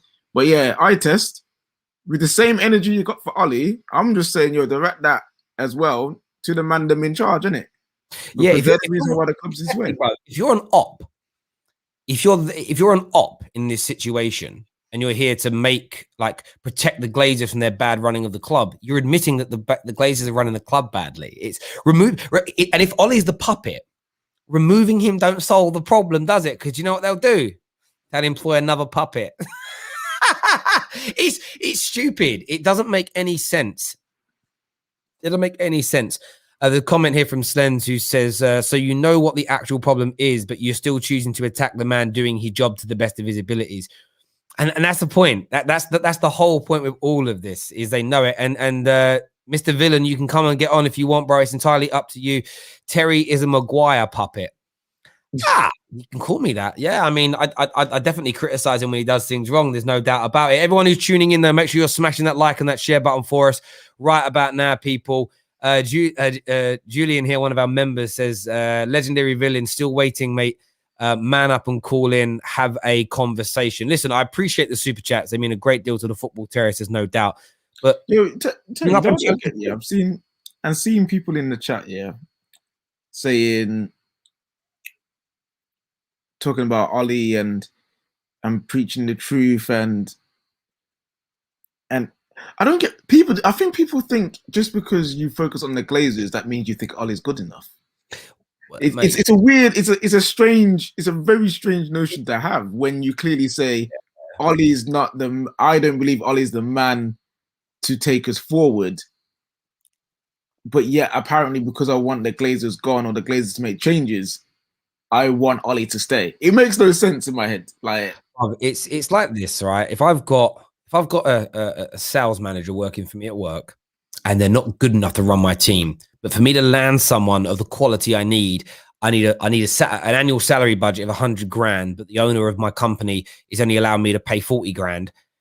I'm going to be left with another person who isn't of the level, because I need someone of a high stature with a higher degree of understanding, with a higher pedigree, with a better CV. But I don't have the budget, or I don't have the capabilities to employ that. So me taking out my frustration on my current sales manager that isn't good enough is irrelevant, because even removing that person isn't going to solve the problem, because I can't instill somebody that is of adequate level.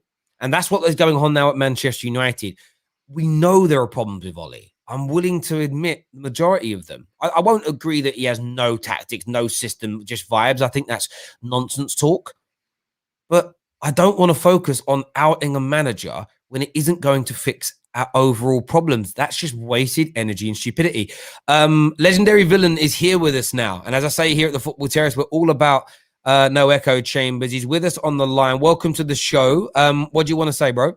Hey, what's up, guys? How you guys doing? Yeah, very well, mate. Very well. Yeah, so I disagree with your whole logic around Ole Gunnar Solskjaer. Respectfully, of course. This is the reason why. So you said the club hasn't backed Ole Gunnar Solskjaer. Did Ole request to buy Harry Maguire? I believe so. Yes. Did Ole get Wan-Bissaka? Yes. Did Ole get Bruno Fernandes? Yes. 6 months later. Yes. I know, but the whole concept you guys are trying to portray is this guy's never been backed, and he doesn't get backed. So I'm giving out players that he's requested that he has also got. Okay. KJ, let him finish, and then we'll go on, mate. Go on. Okay, so I'm just giving a few lists of players that Ole Gunnar Solskjaer has requested and got. Now, my issue with Ole Gunnar Solskjaer from the get-go is he doesn't know how to play an attractive style of football. From how we link from our defense to attack, if we play against teams that sit back, it's clear to see that we do not have a structured way of attacking football. We play to the wings, we play to Rashford, and they have this individual brilliance that has to occur regularly in order for us to score. Yep. When we don't have that individual brilliance, you see that we do not have patterns of play, we don't have good movement without the ball, we don't have 1-2s, and we don't have any sort of diagonal passes going from midfield to attack. Okay. So let me just address a few of the things that you said there. Some of it's right, and there's no doubt. So again, so you're kind of coming at me around my take on Ollie's wrong. I don't disagree with around 50% of the things that you've said. You're absolutely right. He did want Maguire, he did want AWB, and he did want Bruno Fernandes, and he got them. One was delayed, but he got him. And we have seen an improvement in Manchester United with the players that Ollie has brought into the team, especially from when Bruno Fernandes landed. The win percentage doubled from around 34% to 68%. So we have seen a significant improvement in us as a football team in that period. I agree with it. Well, sorry to do this. I'm not going to. I'm not going to go on intent. I just want to address. I do agree. Ole is a good manager. I'll give you that. And again, so we probably agree on more points than you realize, if I'm being honest. My view is very much this. There's two things we do wrong at Man United. He has signed some duds as well, right? So Dan James hasn't worked out. So they need to replace Dan James for him because Pep Guardiola and Klopp have signed duds and they've moved on. I was looking at it just the other day. Pep Guardiola has signed 4 centre-backs, 5 full-backs, 5 central midfielders and 5 attacking players in the time that he's been there. A good number of them have now left the club after already being purchased, or they're part of the reserves, or they've been loaned out because they didn't work. So we need to get, I think Man United fans and Man United Football Club need to get out of this notion whereby we say, well, we've bought you a centre-back now. We're not going to let you buy any more, whether the one we bought for you or not has flopped or improved. Equally, we've seen players come into the team that Ollie didn't want. So the example would be Donny van der Beek. Most people are under the impression that it was, I'll take him, but I really want Grealish or I really want Sancho. So this then stems into the style of play. Man United's biggest problem right now is the lack of balance and square pegs in round holes, because we have goal scoring inside forwards and no natural creators in those roles. If you throw a Jack Grealish and a Jadon Sancho as examples into those positions, or even lesser players who are more creative, I think you see more creativity. I think that would open people's eyes up to a style of playing more than having Greenwood and Rashford almost do identical things to each other. They both want to get the ball on the inside and shoot first over crossing or playing through balls. That's just the types of individuals they are. So I think the lack of balance within our squad is important. That's actually been and this is why I then go back to the Glazers. Every single manager that's been in charge of United, go back and read articles, go back onto Sky Sports and find famous bad results for Man United under LVG and Jose, and listen to what the pundits say. Read the comments from fans. Lack of balance in the squad. Every squad that every manager has had has lacked balance. And the reason it's always lacked balance is because every manager comes in, starts their plan. They generally get backed in the first summer or so. By the time they qualify for the Champions League, they get less players in, and then it's square pegs in round holes again. But how many years will we playing Antonio Valencia and Ashley Young as our fullbacks as examples? We end up with Rooney playing in central midfield rather than going out and buying somebody that was of a really high standing in those positions.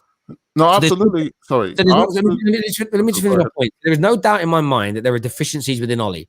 There's no doubt in my mind that there are managers out there, Poch, Nagelsmann, Pep and Klopp, of course, that could come into this club and make us play at a more attractive style of football with more recognizable patterns and actually get better performances out of the individuals we've got, as an example. But my overarching point remains exactly the same, because we don't have a board and an ownership that care about us winning, because we don't have a board and an ownership who think about winning the league titles. And equally, the people that have employed this man, Ollie, that you don't like around how he operates, they're the same people making the decisions behind the scenes. These are the people that they're not going to back any manager to the full extent that we want to create a balanced squad so that their vision of football can come to fruition. Everything we do is half-hearted as long as we're in and around the Champions League. And if what the history books show us, and iTest was right about this in the summer, and I've admitted that I was wrong because I didn't research it, and then he spoke about it and I did. When we qualify for the Champions League, we invariably spend a head of a lot less money. As soon as we drop out of it, we throw more money into it again. We get back into the Champions League and then we stop our spending and we reduce our spending. Those, to me, are the biggest problems at the football club. And I think sacking Ollie will definitely improve certain areas and instill in the right manager. But by the way, we could go and get it wrong again. But we could bring in a manager that improves elements of our football. But do I think it's going to solve our problems as a football club? Not in a month of Sundays, mate. Okay, so let me just rebuttal 2 points where I think I disagree with you. So the first point was, if we get better players, we will see our creativity go up, which I agree to some extent. And that is not down to a manager, because, for instance, if I change players in the City team, they still have a system, a style of play. If I change players in the Liverpool team, they still have a system and a style of play. Even Chelsea and Arsenal, they still have a system and a style of play. But when it comes to United, we do not have a style of play. And my worry is if we give Ole Gunnar Solskjaer more money to spend, he's going to buy, obviously, like the Jack Grealish or the Jadon Sancho. But my mind is just, we're giving a manager who doesn't play attractive football better players. There's still a problem. So let me just stand that point there. I'm going to say one thing, and I'm going to go to KJ. So my view is this, where I fervently disagree with you. I do think Man United have a style of play. My personal view is that your disdain or dislike of Ollie is blinding you from seeing it. No, I don't dislike Ollie. My view, I think you do, but we can agree to disagree on that. Like, we don't need to get stuck in weeds on that. For me, we have seen a situation about balance. There's two things I want to look at. When top players in systems stop performing, Liverpool haven't looked brilliant this year, have they? Why? Because they've been missing certain top players in certain positions. The system doesn't look good when you've got Henderson and Fabinho playing at centre backs. When Mane and Fabinho are not scoring and converting opportunities in goals, when Thiago is behind the pace of the play in the central midfield areas, they've been overrun and beaten on a more regular basis. You need people to deliver those moments of brilliance within a system. There's no doubt in my mind, though, that Tuchel has got a better system than Ollie and is a better coach, the same as Pep and the same as Klopp. So there's no doubt about that. These are superior managers.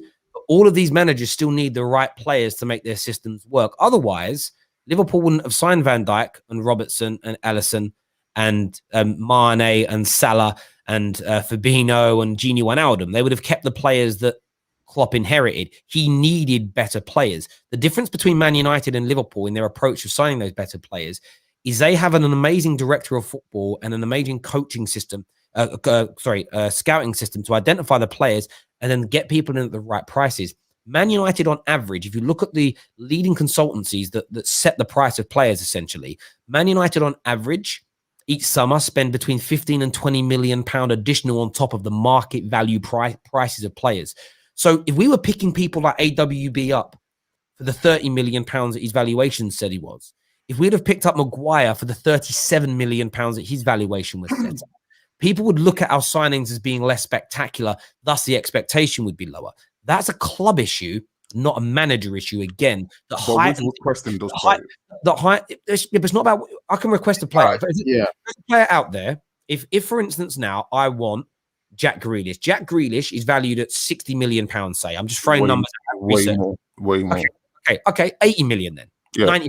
Is 100 million he's valued at with the leading consultancies. If Ed Woodward agrees to pay 140 million pound for him, how's that my fault? It's not your fault. I never stated that. But that's my point. Well, then what happens is the player comes in, and me as a manager, the expectations are you need to get 140 million pounds worth of performances out of a player that you've bought for 40% above his valuation. That's where Liverpool, it looks better because they bring Mane's and Salah's in for 27s, 30s, 32s, 33s. But these are 50, 60, 70 million pound players. The way they run, the way they scout, the way they negotiate, how they pay is better. So the overall package is more presentable to the fans. And that's what happens when you're a well-run football club. How you identify, how are Leicester identifying Kante's and Ndidi's and Mahrez's, but Man United are not? That's nothing to do with the managers that are in charge of the football club. It's how the football club is run. So from my point of view, we go back to your overarching point before I go to KJ. And you make some great points, by the way. I'm not debunking them as such or saying they're wrong to think about, but I think there are deeper issues that lead to them. We have an imbalanced squad. I think if you throw Jack Grealish onto that left-hand side of the attack, who's more of a creator, and Sancho on the other side, you see more of a system come into play because you've got the right balance between you've got people that want to score the goal or are there to score the goals and the people that are there to be creative. If you look at our attacking four in the majority of games, Bruno, Cavani, Greenwood, Rashford, and or Martial, they're all goal scorers. None of them you look at and go are out and out creators. You look at City's team, Aguero, Sterling, your goal scorer. This year, Gundogan's gone and done it. KDB's even admitted he'd much prefer to create a goal than score a goal. It gives him more of a buzz. I look at the David Silvas, the Bernardo Silvas in the years, the Mahrez's, they're your creators. It's about getting that balance absolutely right. Liverpool's balance is impeccable. Their midfield does the workhorse, controls the game, covers the defensive positions. The real creativity comes from the flanks, and the goal scorers are in the middle. And then you had that kind of Firmino role that he wasn't about scoring goals. Firmino was all about creating space and opportunity for other people. The blend was there. The only reason people started focusing on Firmino not scoring is because the inside forwards stopped scoring and the creativity was reduced due to people kind of figuring out their system. And suddenly, and I said this would happen, if Liverpool started to regress, people would focus on Firmino not scoring goals because people look for somebody to blame. But Klopp's system hasn't changed. It's other people in the system weren't delivering in their jobs, so it highlights somebody else. So I understand where you're coming from. I want to go to KJ to have his say, because I know he's been waiting very patiently to say it. And I think you make some really good points. And equally, if you throw in more balance into this squad, are we suddenly going to see us playing better football than Klopp's teams?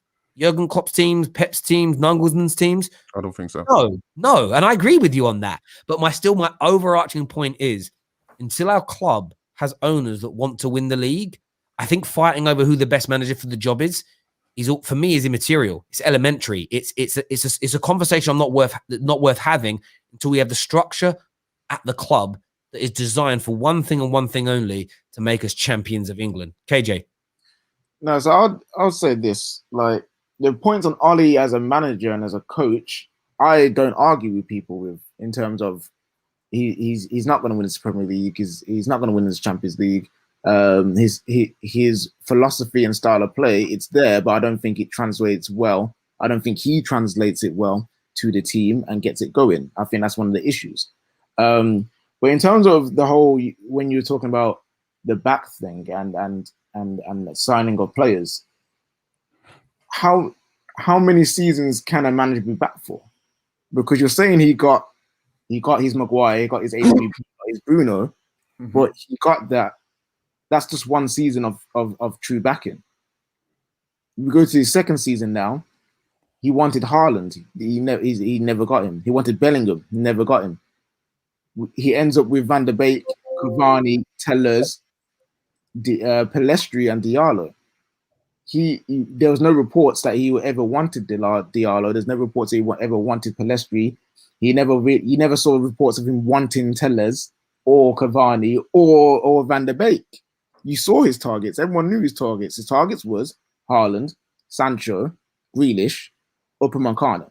Okay, so my response to that is, just because you have targets doesn't mean the player wants to come to your club. You might have targets, but doesn't mean the player is going to come to your club. But my friend, to say you've been fully backed is all the time. It's every season. It's not just one season. Yet you've been fully backed. You know what I mean? It has to be every season.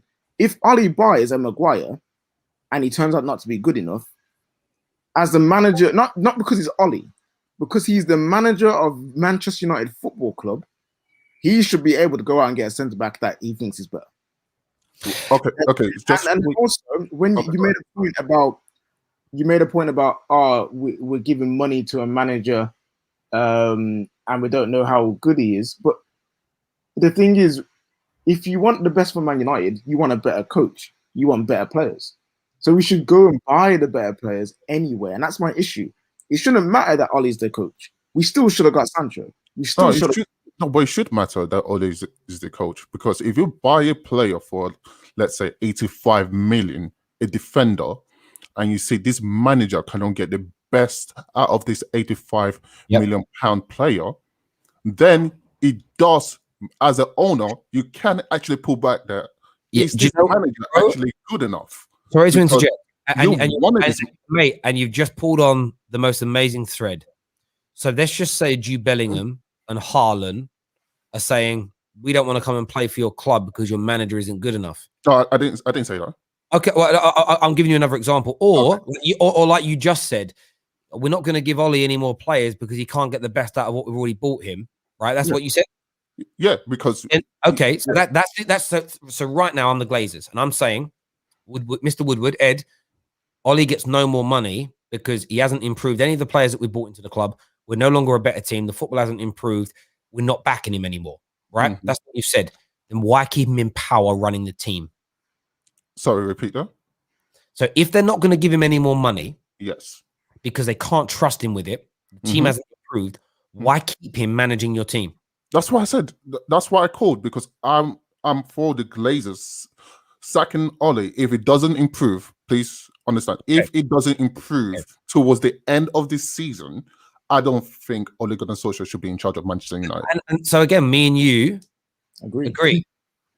See, we agree, but but you've said some crazy, like some stuff I consider crazy. For instance, you do not love your club if you want Ole Gunnar Solskjaer out of the club. That isn't what I said. Okay, repeat your statement. Maybe I got it wrong. What's happened is I've said you've listed part of what I've said, but then cognitive dissonance has kicked in. You stop listening.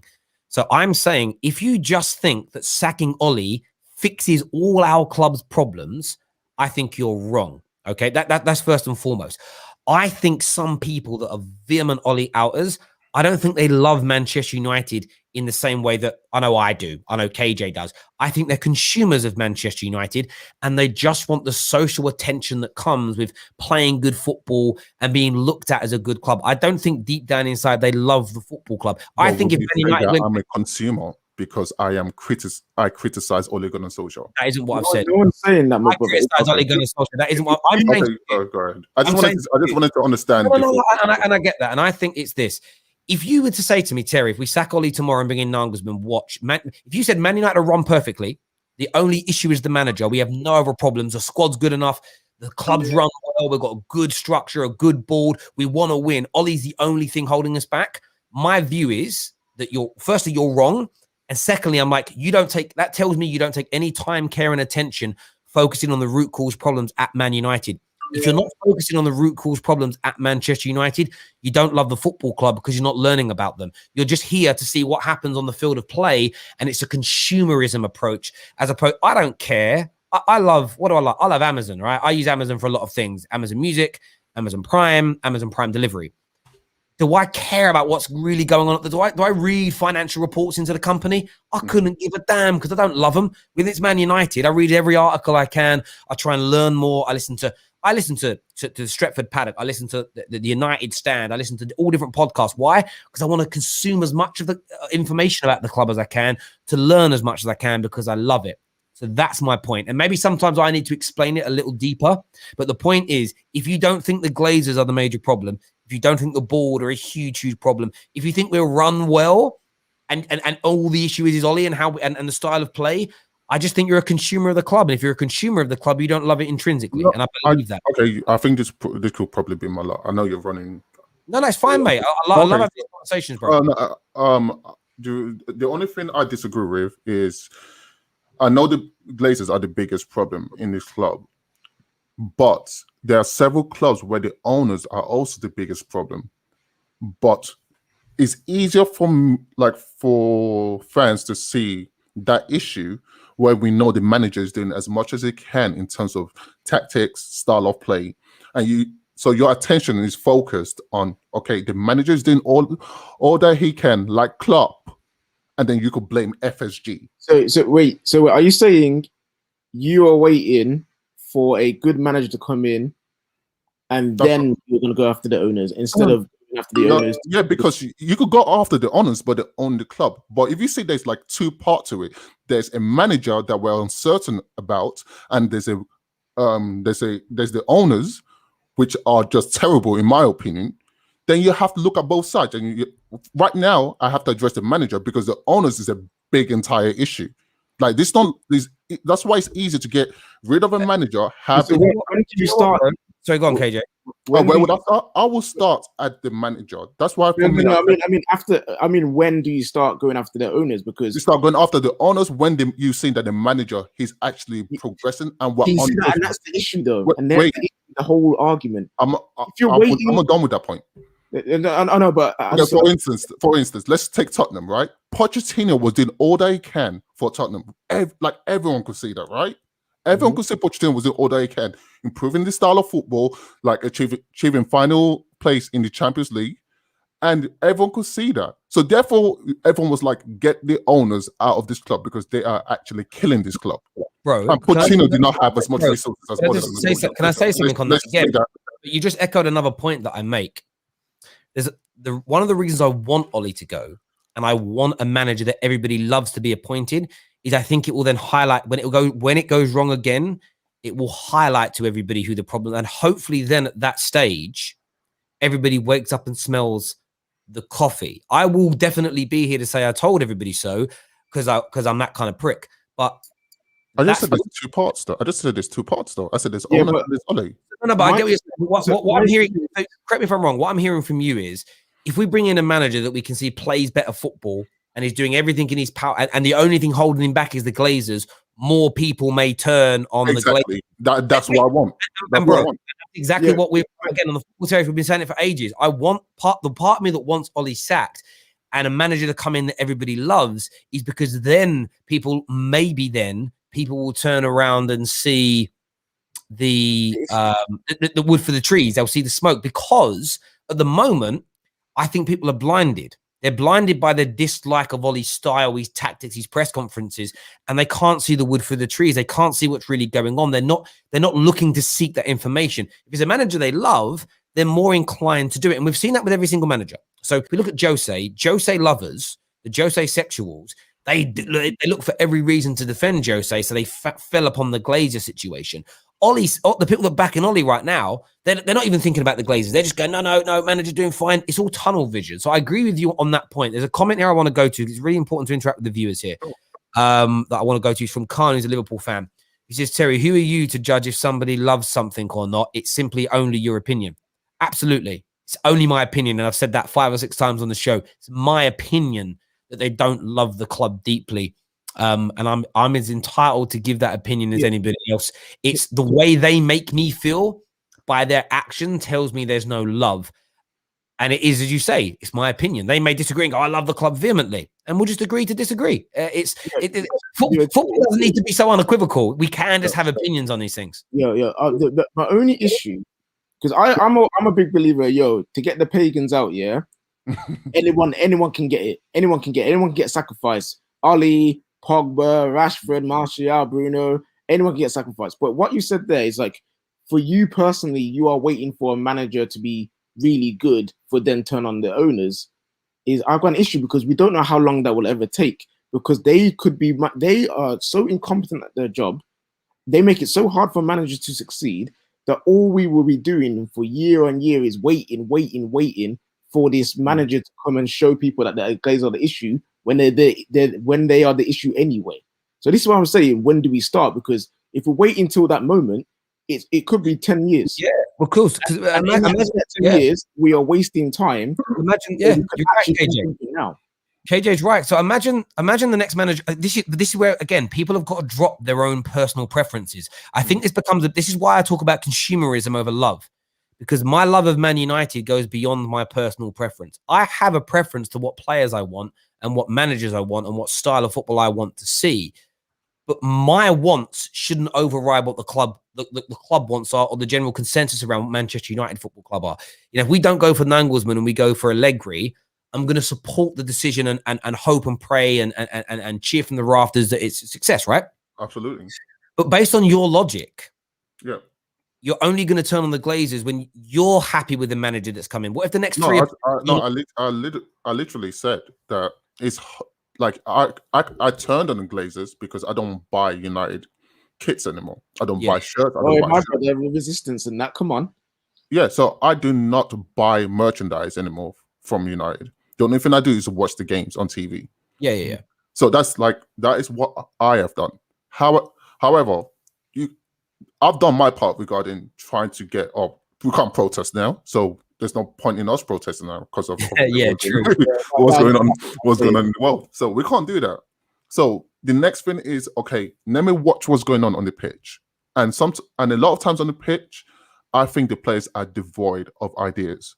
And I link that back to the manager when I see that type of play. And bro, and I hear that and respect it. The point I was alluding to is, if our notion is as individuals, right, I'm going to wait until a manager comes in and, in my opinion, has our tactics on point and has the players to performing to the best of their abilities, and then if we're failing, we'll turn on the Glazers. The problem you have is that's all based on subjectivity. That's all based on personal opinion. True. I see Ollie's style. Do I think it's the best? No, I can see the patterns. I can see that Bruno picks up the same positions on the field of play, generally speaking, that Andreas Pereira used to. He just performs better in them. That's my personal view, right? So if we all wait for our personal preferences to be met before we turn on the main problem, we may never turn on the main problem. There comes a point where we have to drop our own personal preferences, whether it's a manager that's in charge that we love, loathe, or we're indifferent about. Is focused on the main source of the problem here. It's the way the football club is run. And I agree with Vitest. And what generally the Glazer simps do is they say, we can't make him sell the club. I'm not asking for him to sell the club. I'm asking for concessions to be made. Or at the very least, let's just focus on the fact that if you don't have owners, right, who care about winning the league, we have to lower our expectations. Right. Because if there's no expectation by the club to win the league, how are we going to win the league? Yeah. It doesn't make sense to me, brother. It's just my point will always be this: if you believe that fans have the power to get a manager sacked by shouting that person out, we have the same power to get Woodward out of his position of power. I think that's totally different. I think from a manager is like the supporters and the fans can play a role, but in the owners, unless we actually do stuff like purchase and stop buying merchandise and stop buying match day matches, that's the only time you could hurt the owners. If you just fans and supporters have more of an impact on the manager than the owners. Owners don't care. I agree. Like, it's about people cutting the snake's head off, as it were. Yeah, and the great thing is, when you listen to anybody with inside information, they talk about the Glazers have such a weak point that nobody wants to pull on. They care about making money. People that care about money, you can get what you want out of them by taking that money away. It's so simple, but there isn't a movement. There isn't a group of people that want to come together and do it. We've got Manny with us. We've got a few minutes left on the show. Manny, how you doing, bro? Yeah, I'm good, man. Can you hear me clearly, man? Yeah, of course, man. Long time no chat. I know, man. I've literally got 2 minutes now. Put my daughter in the bath. Oh, you've got the final 2 minutes of the show, mate. Fire away, brother. It was just a quick one. Obviously, I've been listening to you and obviously what KJ said and what my brother here said as well, innit? But you see, like, I think with Manchester United, I think the problem is from top to bottom, and I think we can all agree with that. The owners are a problem. Woodward is a problem. To a degree, Ollie is a problem. The way we play football is a problem. Our centre backs are a problem.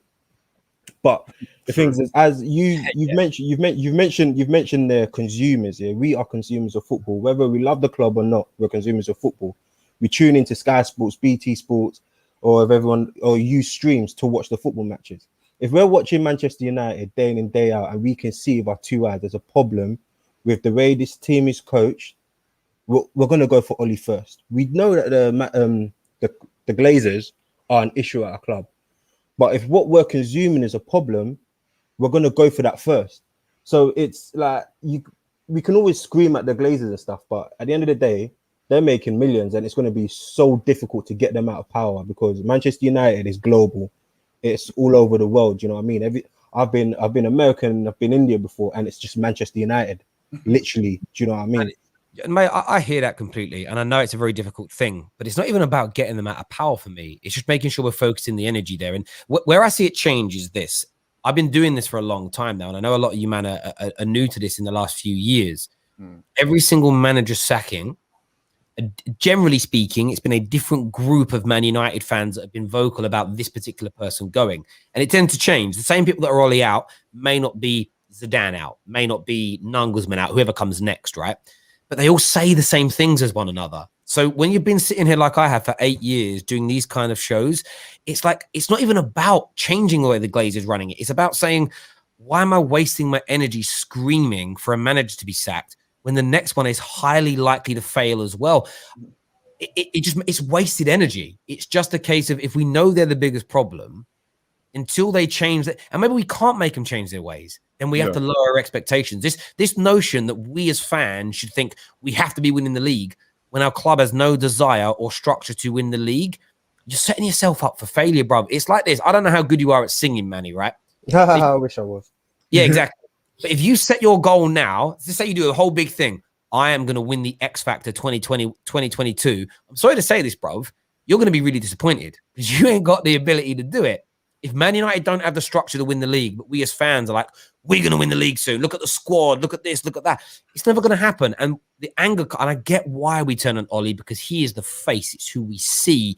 It's an easy target, but it is wasted energy. And I think until enough people wake up and realize that, nothing much is going to change. And the problem is, it's like with Arsenal fans. I've had the same conversation with them. There's going to have to come a point in years to come where they stop thinking about themselves as the 1998 or the 2004 Arsenal team that were at the top of the tree.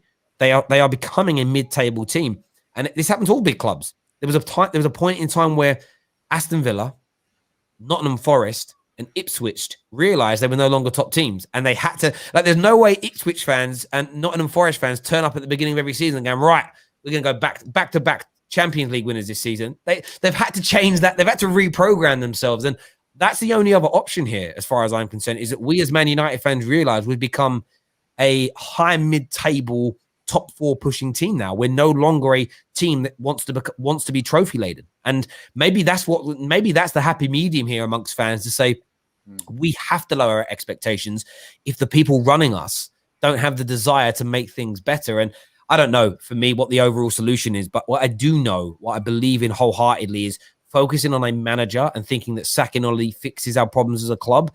It's only going to end in more anger later on down the line. But depending about how you feel about the specific manager in charge at that point will probably dictate how you behave. Why? Because that's what emotions do to you. If you get your favorite manager and you love him, how he talks, looks, and plays, you're probably going to defend him and probably go straight to the glaze. It's not even just that. Do you know what it is for me with Ollie? Like, I think when I first came on your show, I was like, do you know what? Ollie's a good manager, and if he was to improve his coaching stuff, improve certain things that he does with the squad, then okay, like all means stay.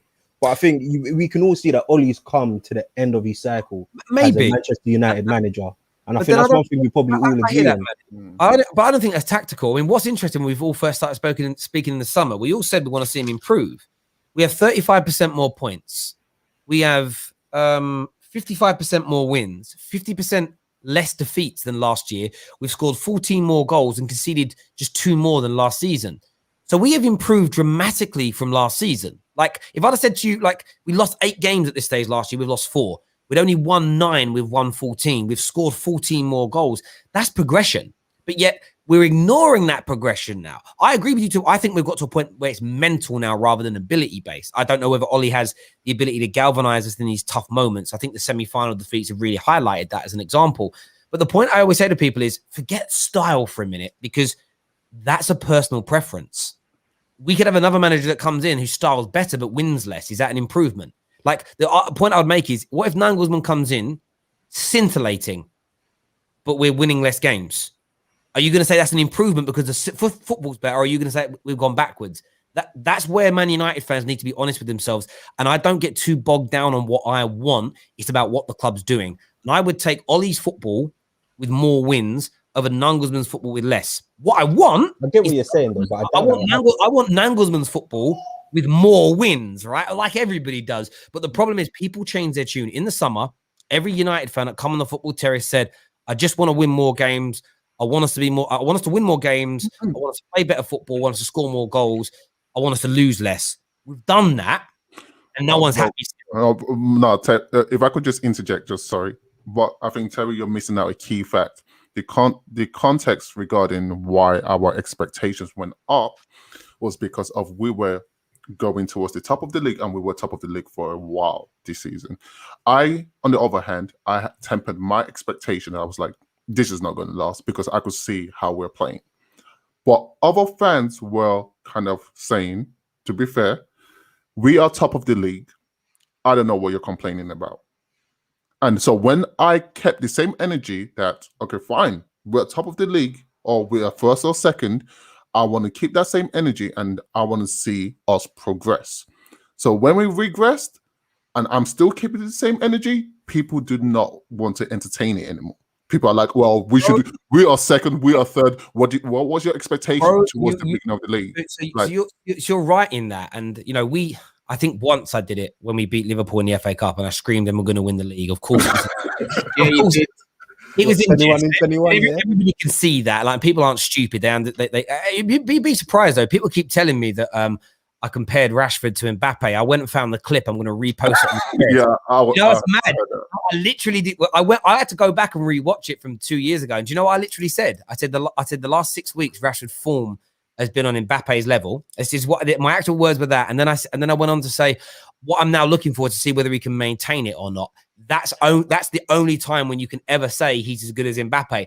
So I literally didn't say he was as good as Mbappe. I didn't even remember my own. I watched it back and I'm like, how have people taken his form currently is this? I want Rashford to maintain this to, he's better than Mbappe. But that's because people don't really hear what they want to hear. And I make you absolutely right. You do that in life. As you start to get better, your expectations start to rise. But again, that's on us because we had a really good run that put us top of the league. But how much better had we really become? We needed to calm ourselves down a little bit. And even now, we could go on a really good run between now and the end of the season. Finish up on 80-odd points and finish 5 points behind the champions. Then you're in a really, things happen. And I just think we all need to remain a little bit more grounded, know where the real problem is. But Jed, I have got to go. 2-hour stream, madness. Listen, legendary villain, appreciate all your support on the football. You're not that bad to talk to be fair. Sorry? You're not that bad. You're not that bad to talk to. So I'll take everything I said. I'll take everything I said back. Don't. You don't have to listen. It's no echo chamber. I can take criticism. I don't know about other YouTubers, but for me, we're not about. It's a football opinion. You're not coming on there attacking me as a man or as a person, bro. You can say what you want. You ain't got to take nothing back. You ain't got to apologize. Great call, Manny. Great to have you on again, bro. Miss having you on the terrace. KJ, love as ever. Everyone who's tuned in today, thank you. Make sure you're smashing the like button right about now. Until next time, take care. Goodbye. God bless, and we'll see you all again